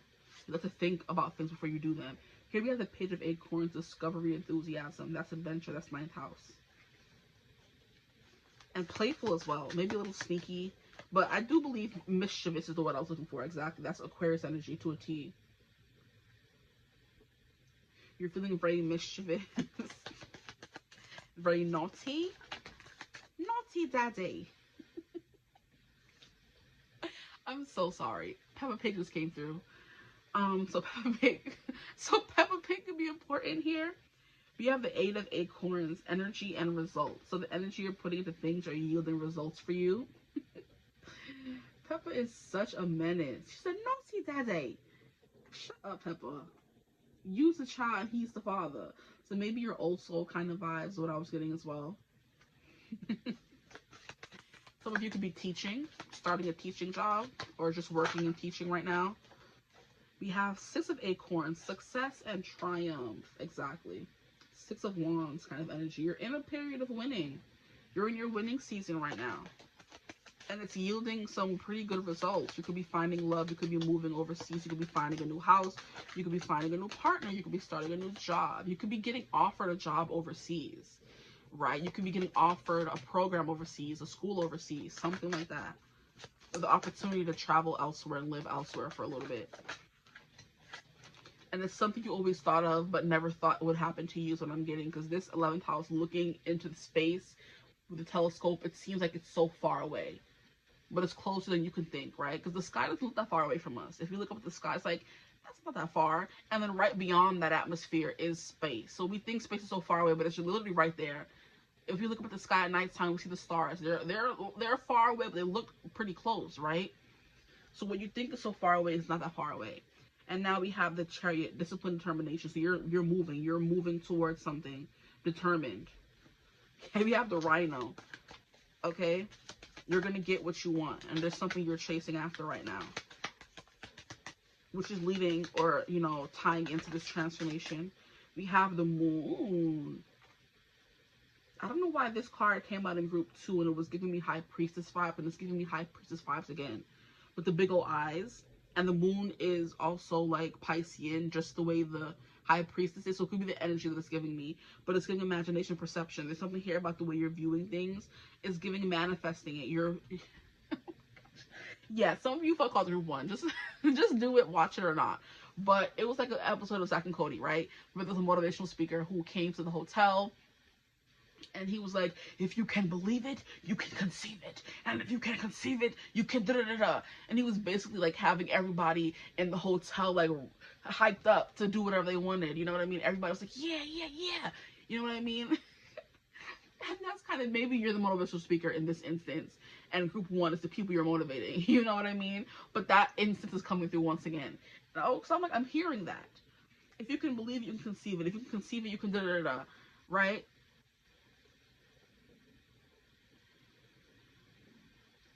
It's like, if you can believe, you can achieve it. And if you can achieve it, you can conceive it. It was something about all those words rhyming.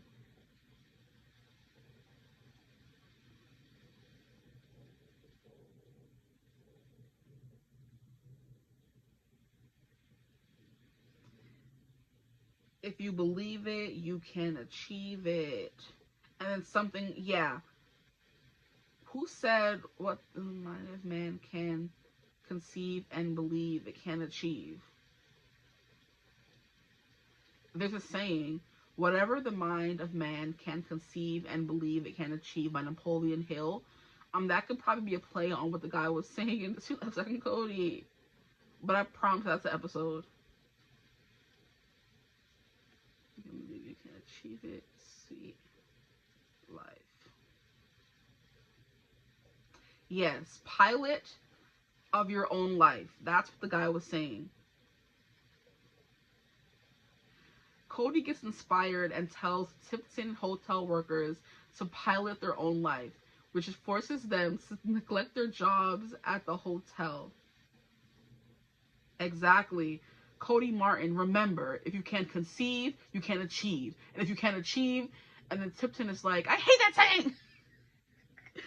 Yo, exactly. I know it wasn't bugging. It was from that episode. So the name of the episode is Pilot Your Own Life from 𝐓𝐶 and Cody. If you have Disney Plus, go watch that episode. Okay, there can be a message in there for you somewhere. But let's get one more card for my group 3s, please, Spirit. Who they are? Who are they right now? So motivated to achieve something. It's something you've conceived, a baby, maybe. Or like, you know, a product of yours would be your baby, that kind of baby. And we have the Shaman. Wow. 5, Hierophant. Divine wisdom, spiritual power. And I love how I was getting High Priestess, but Shaman is just fine as well. Okay. But divine wisdom, spiritual power. You're using your spiritual power to help others. Because I love this transformational area of your life is about shared resources and intense emotions. You're sharing whatever resources you've achieved over. And look how the sun is coming out to shine brightly, right? Yeah, whatever you learn in your life, you're teaching others now. So you are in a teaching position, is the vibe that's coming through for you guys. We have Chariot, we have Shaman, we have Moon, we have Hermit. You've had the most major arcana come out in one section or just period, okay? So it's definitely you're making major money moves in your life right now. You're doing it like a very fun, playful way. You're not being too serious or taking life too seriously the way some of these motivational speakers do, okay? Which could be why people are attracted and magnetized to you, because you're doing it in a fun way. You're teaching them and inspiring them to be better and reading them to filth in a fun way, right? You're not doing it in a way that makes them feel less than or inferior.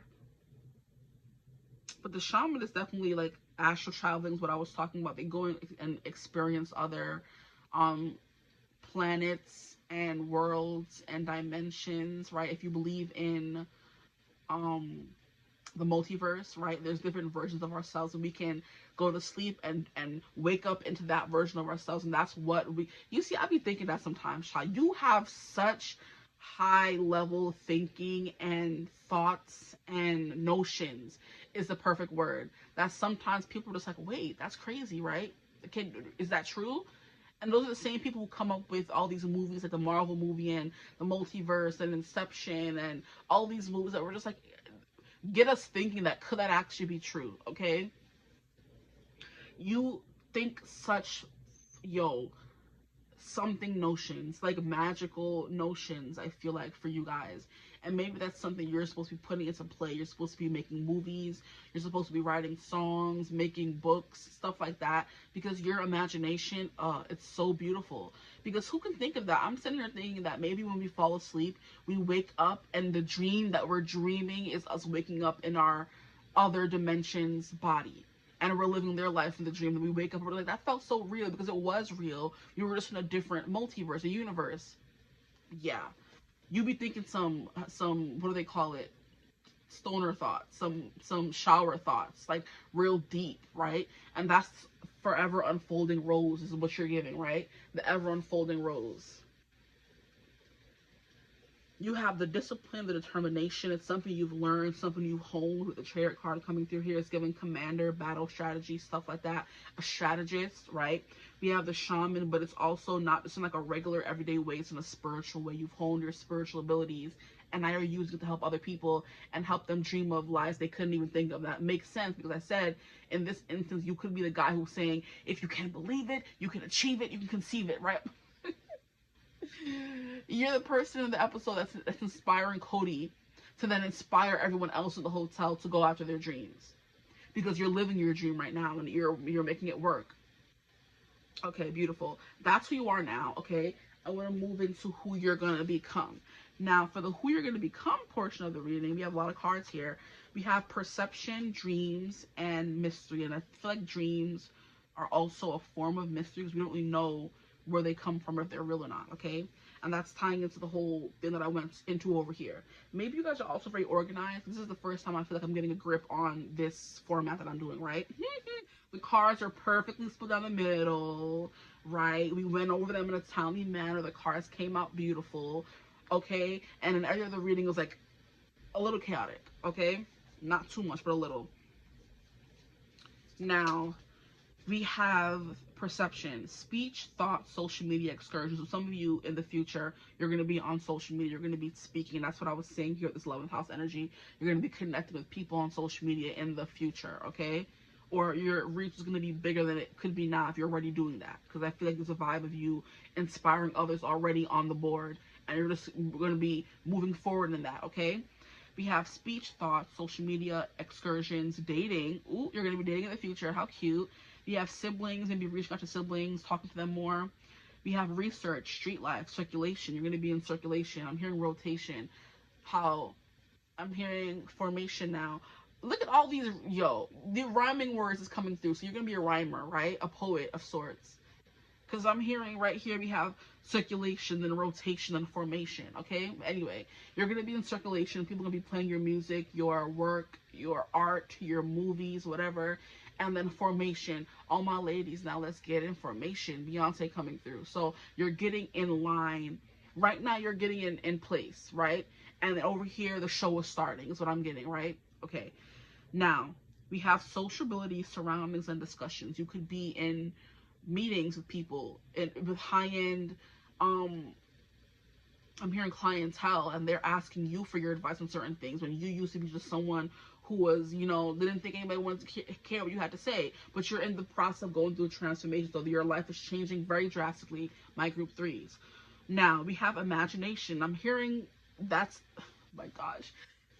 If you can believe it, you can conceive it, you can achieve it, okay? That keeps coming through. So that's something you can be repeating to yourself right now. And it's like, I'm going to get where I want to go, because, like I said, if man can conceive it, he can believe it, and he can achieve it, okay? But imagination, memories, the subconscious, self-sacrifice, ideas or ideals, universal love is coming through. Visions, meditation, spirituality on both sides. Like I said, your soul's very aligned already, but you're going to become even more aligned, right? You're going to become even more spiritual, more in tune and tapped in with Neptune, because Neptune is 12th house energy, and 12th house energy is all things hidden, all things taboo as well, okay? All things that people don't really want to speak about or confront or acknowledge. Those are all the things you're going to become an expert in, forcing people to acknowledge certain things, okay?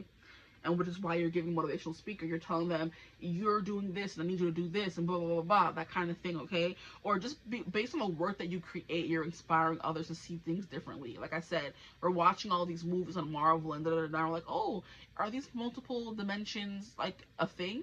Is the multiverse a real thing?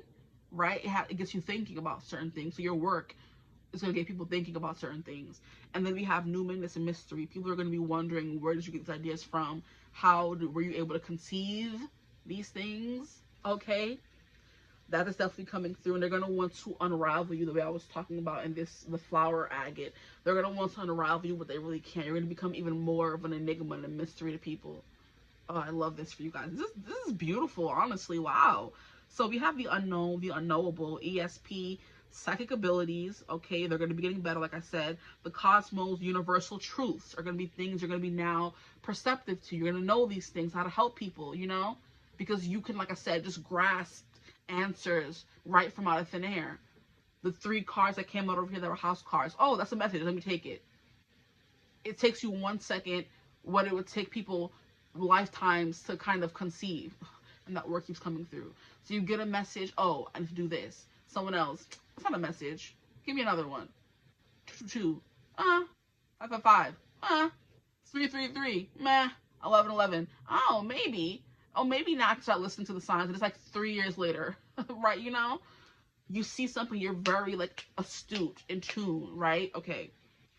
Now we have oneness, source, the unnameable. Oh, this is gorgeous. Shadow work for this is a gorgeous card to come out for who you're becoming. One with the universe, Anima Mundi kind of vibes. And people can be like, who are you? Where did you come from? Like, mind your business, okay? Tingling, ghosts, other worlds, space, enigmas, the occult, and intuition. What more can I tell you? This is who you're becoming. This person who just has all the answers, who knows everything, and people are going to be like baffled. And you're like, where did you get that from? How did you know that? How did you know I should have did this? How did you know somebody's talking to me? How did you know someone's going to come back in? Like, how do you know these things? I'm just listening, baby. I'm just listening and interpreting out here in these streets. That's it. It ain't that hard. And then you encourage them to start doing the same thing for you. So you're out here one by one enlightening people, making them glow up, okay? This is gorgeous. Now, we have the 5th house for your future, where you have fun, romance, and create things you are proud of. Exactly. I'm about to start throwing stuff.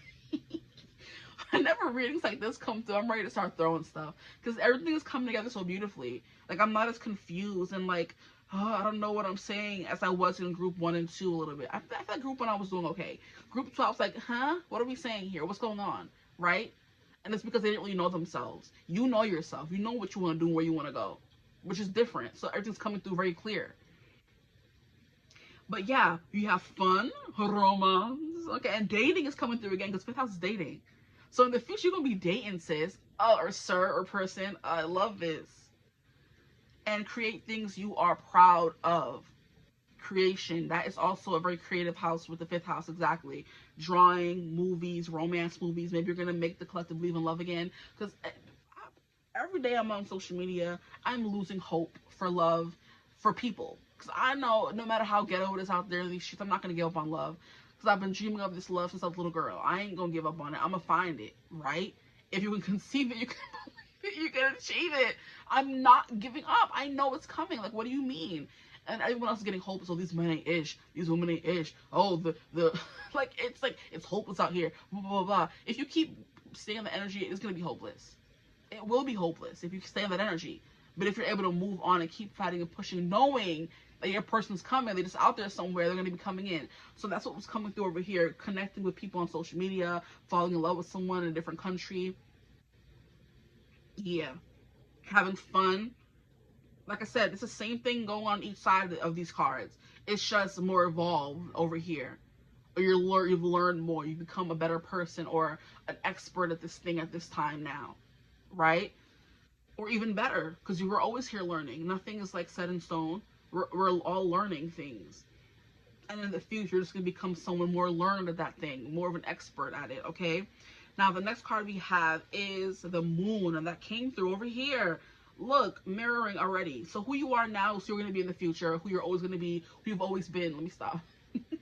You could be one of the lucky few people who always knew you were destined for greatness, who always knew you were destined for more, who always knew you wanted to change the world. And there are people who have to grow into that, and there are people who always know that and are growing towards that, right? So you could still be confused and not know what you're doing, where you're going, but that goal that you have in mind for yourself is always there, okay? And my nose is itching real bad. That's my confirmation. The Moon coming out with mystery as well. Let's move these over to make more space. And we have your unconscious, sensitive inner emotions and responses. So maybe you're becoming even more of a highly sensitive person. You're becoming like, what do they call it? Not radioactive, but like hypersensitive. Where people touch you, it's like, ugh. You know what I mean? Ugh, like, ooh. I just got, ugh. Weird vibes from that. Not even weird, just sexy vibes. Like, you're just hypersensitive. Somebody's touched you, just like, oh. So like I said, didn't I say sexual awakening for you guys? You are. You're going to be having more of that in the future. And I promise you that. You're going to be having more of that in the future. Enjoyable that. Not just regular that. Enjoyable that. Okay? You're the kind of person, oh, I haven't found my person yet. You know, things haven't been really good in the 8th house department here. And it's like, okay, we're talking about it, right? We realize that, and now we're on a journey of finding that person that we're gonna like. They're gonna touch us and we shiver. You know, you give me shivers. That song is coming through by Ed Sheeran. I wanna be that guy. I wanna touch those eyes. I wanna make you smile. I wanna da da da. Like my world's on fire. I wanna be there all day and all night. Girl, you got me singing like, ooh, I love it when you do it like that. And when we touch, give me the shivers. Yo, love it. In your future here, okay? You're gonna be in a very fun, lighthearted, romantic energy, creating the things that you love. And 8th house is also giving kids, right? On the beach, drawing the hearts, S and whatever, P and whatever, it doesn't really matter. Drawing your initials, carving it into the trees. That's that kind of love you're manifesting in the future. I love that for you guys. Now we have Leo. So you or this person could be a Leo, I'm hearing. And Leo is 5th house energy as well. So that's coming through once again.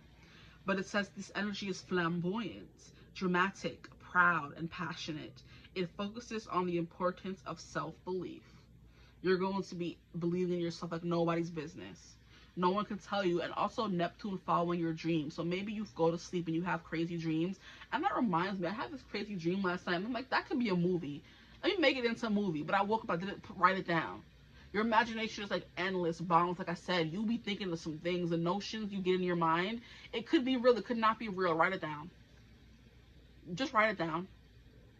Just do that, please. You wake up from a crazy dream. Oh my gosh, it's like I was in a movie. Write it down. Talk about it so you know and can write about it later on. Because when sometimes you have dreams, you forget about it. And it's like certain things will remind you of that dream. Like, oh wow, I did have that dream, didn't I? And you forgot all about it. You woke up, and as soon as you woke up, you forgot about it. But something happened or someone said something. You're like, oh wait, that reminds me of the dream I had. And that means you were meant to remember that dream. Write it down. And I'm trying to remember what my dream was about. It was a crazy dream, guys. Aries has come out so far for every reading, so we can have somebody watching all three. And if you are, God bless you, because Lord, these have been at least an hour long each, an hour and more. So if you're watching all, I love you. Oh my gosh. But this gives me an energy everybody's incorporating. This came through for group, on this side for group. I feel like on this side for all the groups. Because for group one, there was like a weird transitional energy moving towards this. I was getting who they were maybe in the past, who they're going to be now, and who they're going to be in the future, you know, kind of thing. You're giving me distinct, because I feel like the people who you are, you're the same through and through. You're just like evolving and getting better. It's kind of like you're, like I said, an ever unfolding rose. The rose was always beautiful, but now it just keeps getting bigger and unfolding more. We're learning more about it, and it keeps getting prettier.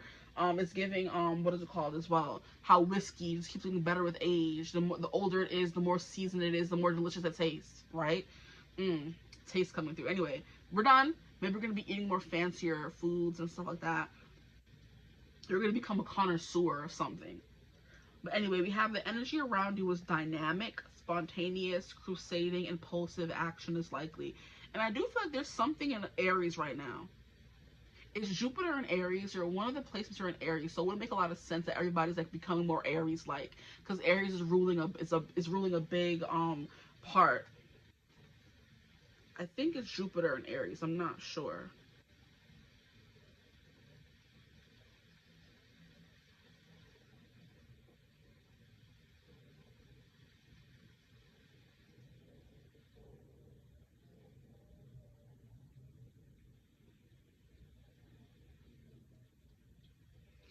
But anyway, I looked up Jupiter and Aries, and they're sending me to the placement instead of the transit. So it's saying Jupiter and Aries is a very leader of the pack placement, taking charge and getting things done. That's coming out over here, okay? Now, it also says Jupiter and Aries has a gut intuition. They have an idea, they're willing to try it, and they're willing to hurt a little bit for it. Oh, okay. Jupiter in Aries brings an abundance of enthusiasm, optimism, and a courageous pioneering spirit. This is what you're stepping into as well. And I think that's already what we went through over here. So it's mirroring each other. So who you are now, so you're going to be later, just like I said, more mature. Okay? Or with better lovers and, you know, stuff like that. Individuals with this placement are often driven to lead, take risks, and embrace new challenges, leading to personal growth through stepping outside their comfort zone. I think that's all that you're doing. You're going to be continuously stepping outside of your comfort zone, because I feel like you're already this person who's courageous. You know what I mean? You're always going through a transformation. Jupiter in Aries transit. No. So where is the place? What's Aries? Something's in Aries. Something's in Aries. I'm 100% sure about that. I just don't know what it is. So we have delight. Maybe look at where Aries is in your chart, and that's where we're going to be experiencing the most change. For me, Aries is in my first house. Okay? So that's like who you are as a person, a bunch of like a growth, like I said, you know. If Jupiter is in your second house, it's like financial growth. Third house, like your public image, you know, communication, people are going to be listening to you more, your voice is growing, getting bigger. Fourth house, your family is growing in the future you. In the fifth house, your creative endeavors are growing. So if you're someone who I mean, yeah, you work in the creative industry, the art industry, the music industry, the movie industry, those works, you're going to probably get your big shot at that. You know what I mean? Sixth house, work, everyday life is going to be getting better. Your routines are probably going to be getting better. You're going to be able to wake up earlier, meditate a little bit, eat your nice healthy breakfast, go on a run, and then still make it to work. You know, those routines. Seventh house, relationships. Some of you could be getting married in the future as well. Just figure out where Aries is in your chart, because that keeps coming through. Where Aries is and Leo is. And your fifth house is going to be important in the future as well. And also where your moon is.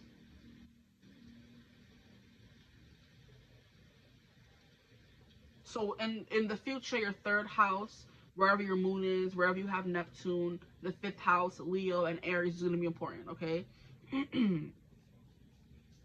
But yeah, eighth house, your sexual relations, your shared resources, money. If you're thinking about investing, you're trying to have someone invest in you, that's going to go well, you know, in the coming months. Ninth house, adventure, traveling, going outside of your country, long distance travel as well, okay? Learning, going back to school, that could be changing. You go and get another degree, okay? And then in 10th house, it's like definitely how people view you in your career, but your overall career, not your everyday career. There's something about like a career change or something, okay? Or your career like gets thrown into the stratosphere. You become very popular based on what you do for work, which is tying into these other aspects that's coming through as well. 11th house is friendship, okay? Social media, networking, stuff like that. Being a rebel, being seen, not following the everyone, what everyone else is doing. And then finally 12th house is like, you know, spirituality, okay? It's things that are kept hidden, the intellectual, not the intellectual, the psychic, the psyche. So like, you know, your psychic power is going to be getting better. I guess that's like all we've been talking about in the reading, actually. Here we have delight for your future. Count your blessings and enjoy life. Take pleasure in simple things. Always expect the best. We have magic. Make a wish. Believe in miracles. Magic surrounds you. Ooh. We have receive. Ooh, I love this. Receive. Be open to receiving goodness. Believe you are worthy of abundance. A gift is coming to you soon. A gift, delight, magic. Make a wish, believe in miracles, right? Delight. Count your blessings and enjoy life. Take pleasure in the simple things. Always expect the best.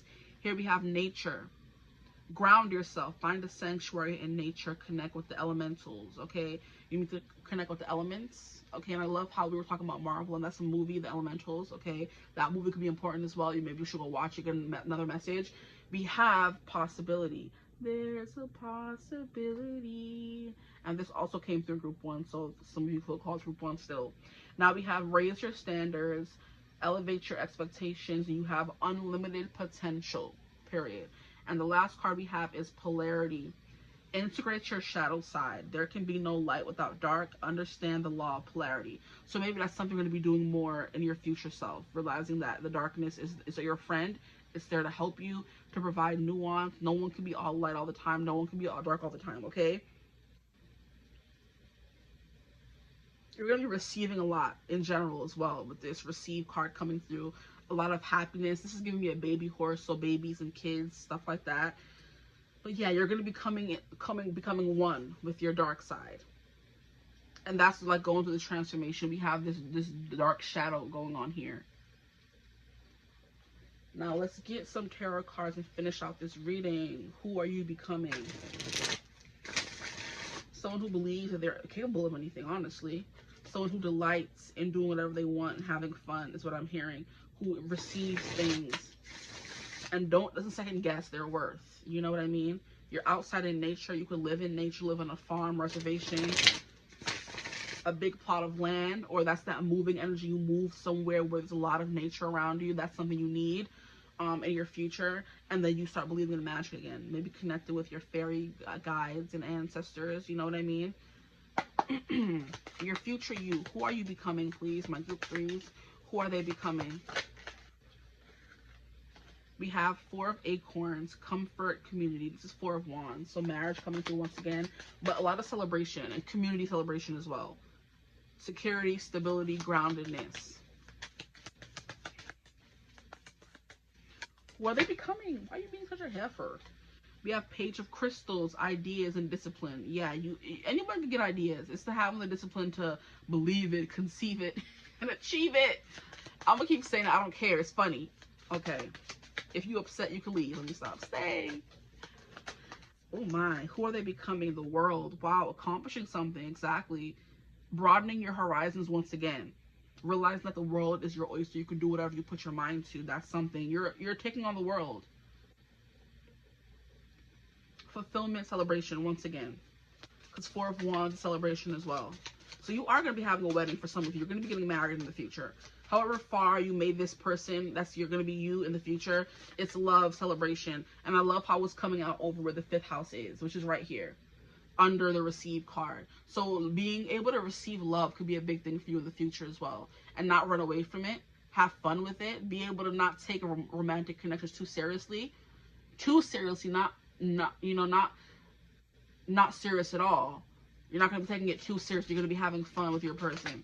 That could be something you're manifesting, and that would make a lot of sense with the Leo card coming through. You could be manifesting an Aries lover, a Leo lover, and another zodiac card came out. An Aries lover, a Leo lover. What was the card that was over here? I don't remember.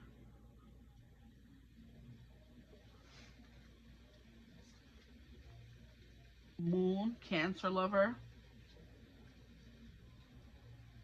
Okay, relax. Don't mess up my spread now. Sorry. And once again, you're getting a lot of major arcana because we have Justice card coming through, so you're feeling completely at one with yourself. That's that polarity. Once you finally integrate those two parts of yourself, there's nothing that's holding you back. Because a lot of people spend their life running from their dark side or running from their dreams or running from their gifts. You're finally like answering the call, maybe to be someone who even delves into darker sides of spirituality. Here we have the 10 of Shells. Wow. Blessings and well-being. Can I have one more card for who they will become? And what is this? Another major arcana card. 5 of Shells. Hope and readjustment. So after this transformation, you're going to find your readjustment. You're going to find your footing. Truth and clarity for Justice card. And then we have the Ace of Feathers. Mental clarity foundation. At the bottom of the deck, we have awakening, judgment, renewal, enlightenment. Okay, so who you are becoming is someone who is big on following their dreams and whatever ideas come their way, going after those things. I do believe you're gonna have like a lot of different songs, music, a portfolio is what I'm getting, right? You're not someone's gonna be sticking to one thing. Maybe you're gonna be someone who does music and art and writing and drawing, like, you know what I mean? A conglomerate kind of person. Maybe you start your own music, what do they call it? Studio thing. Maybe you start your own,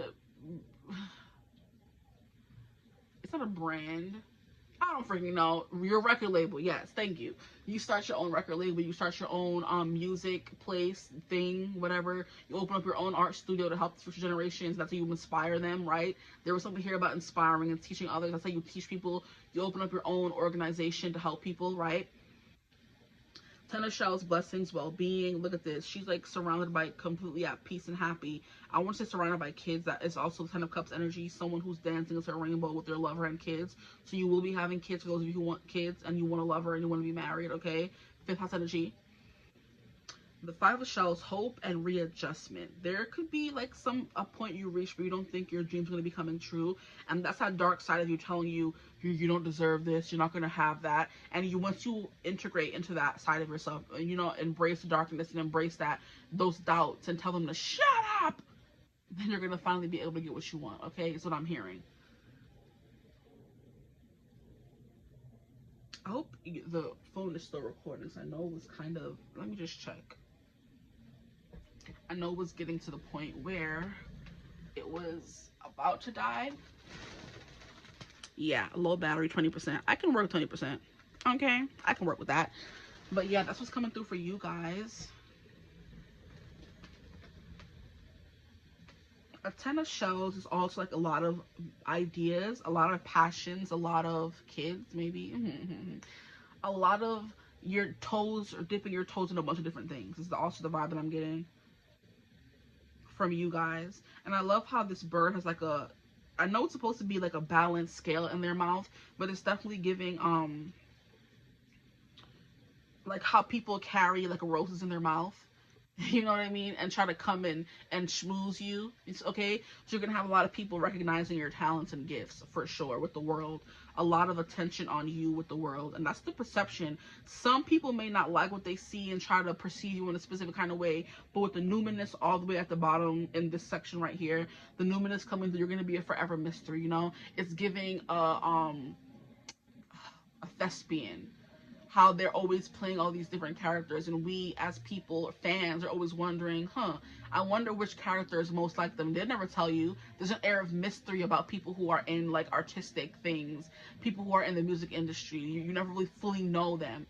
They're kind of like exactly a mirage, an image of who you project what you want them to be onto them. So there could be an energy of you being in the spotlight, you being on social media, content creator, entrepreneur, thespian, music person, okay? You're a theater kid, you're an actor, you're a musician, that kind of thing, where people are always wondering who you are, and they're never going to figure it out, but they love what you do and they're still going to come back anyway, you know? Very talented energy that I'm feeling in this group right now. You're very talented.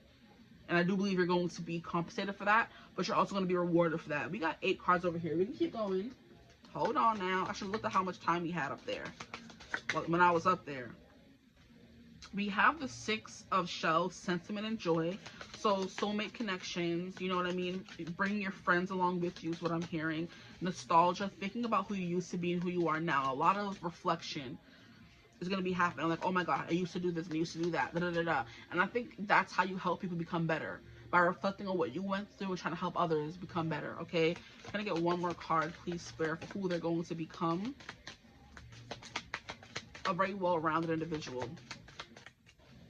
But there's definitely something here about figure of speech and talking. So that could be your job. Speaking, singing, acting, you know, using your voice.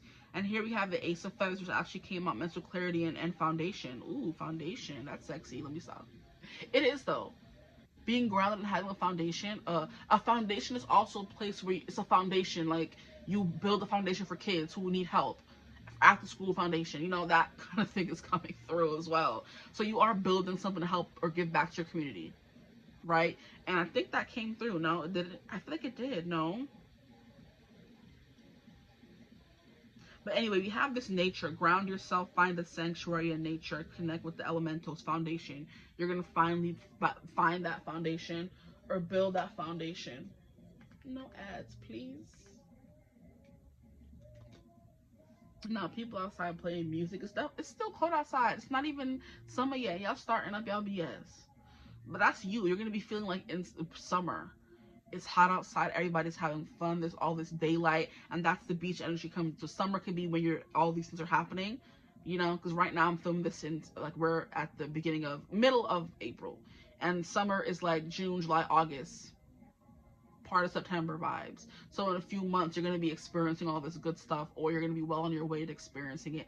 Like I said, these sides are so similar, it doesn't feel like it's that far away, you know? That's how I'm kind of channeling it or experiencing it.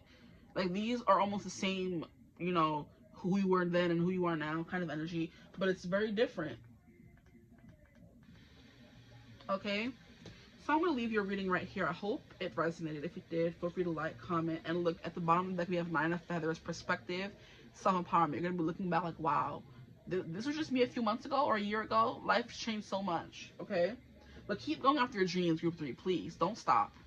There's something very important you need to be doing in the world. Keep going. But yeah, I hope it resonated. If it did, feel free to like, comment, and subscribe. Join the tribe. We'd love to have you. If you'd ever like to book a personal reading with me, you could always get in contact with me using my email in the description box below. But I hope you're having a beautiful, wonderful day whenever you're watching the stream. And as always, I will see you gorgeous people in the next one. Mwah. Bye.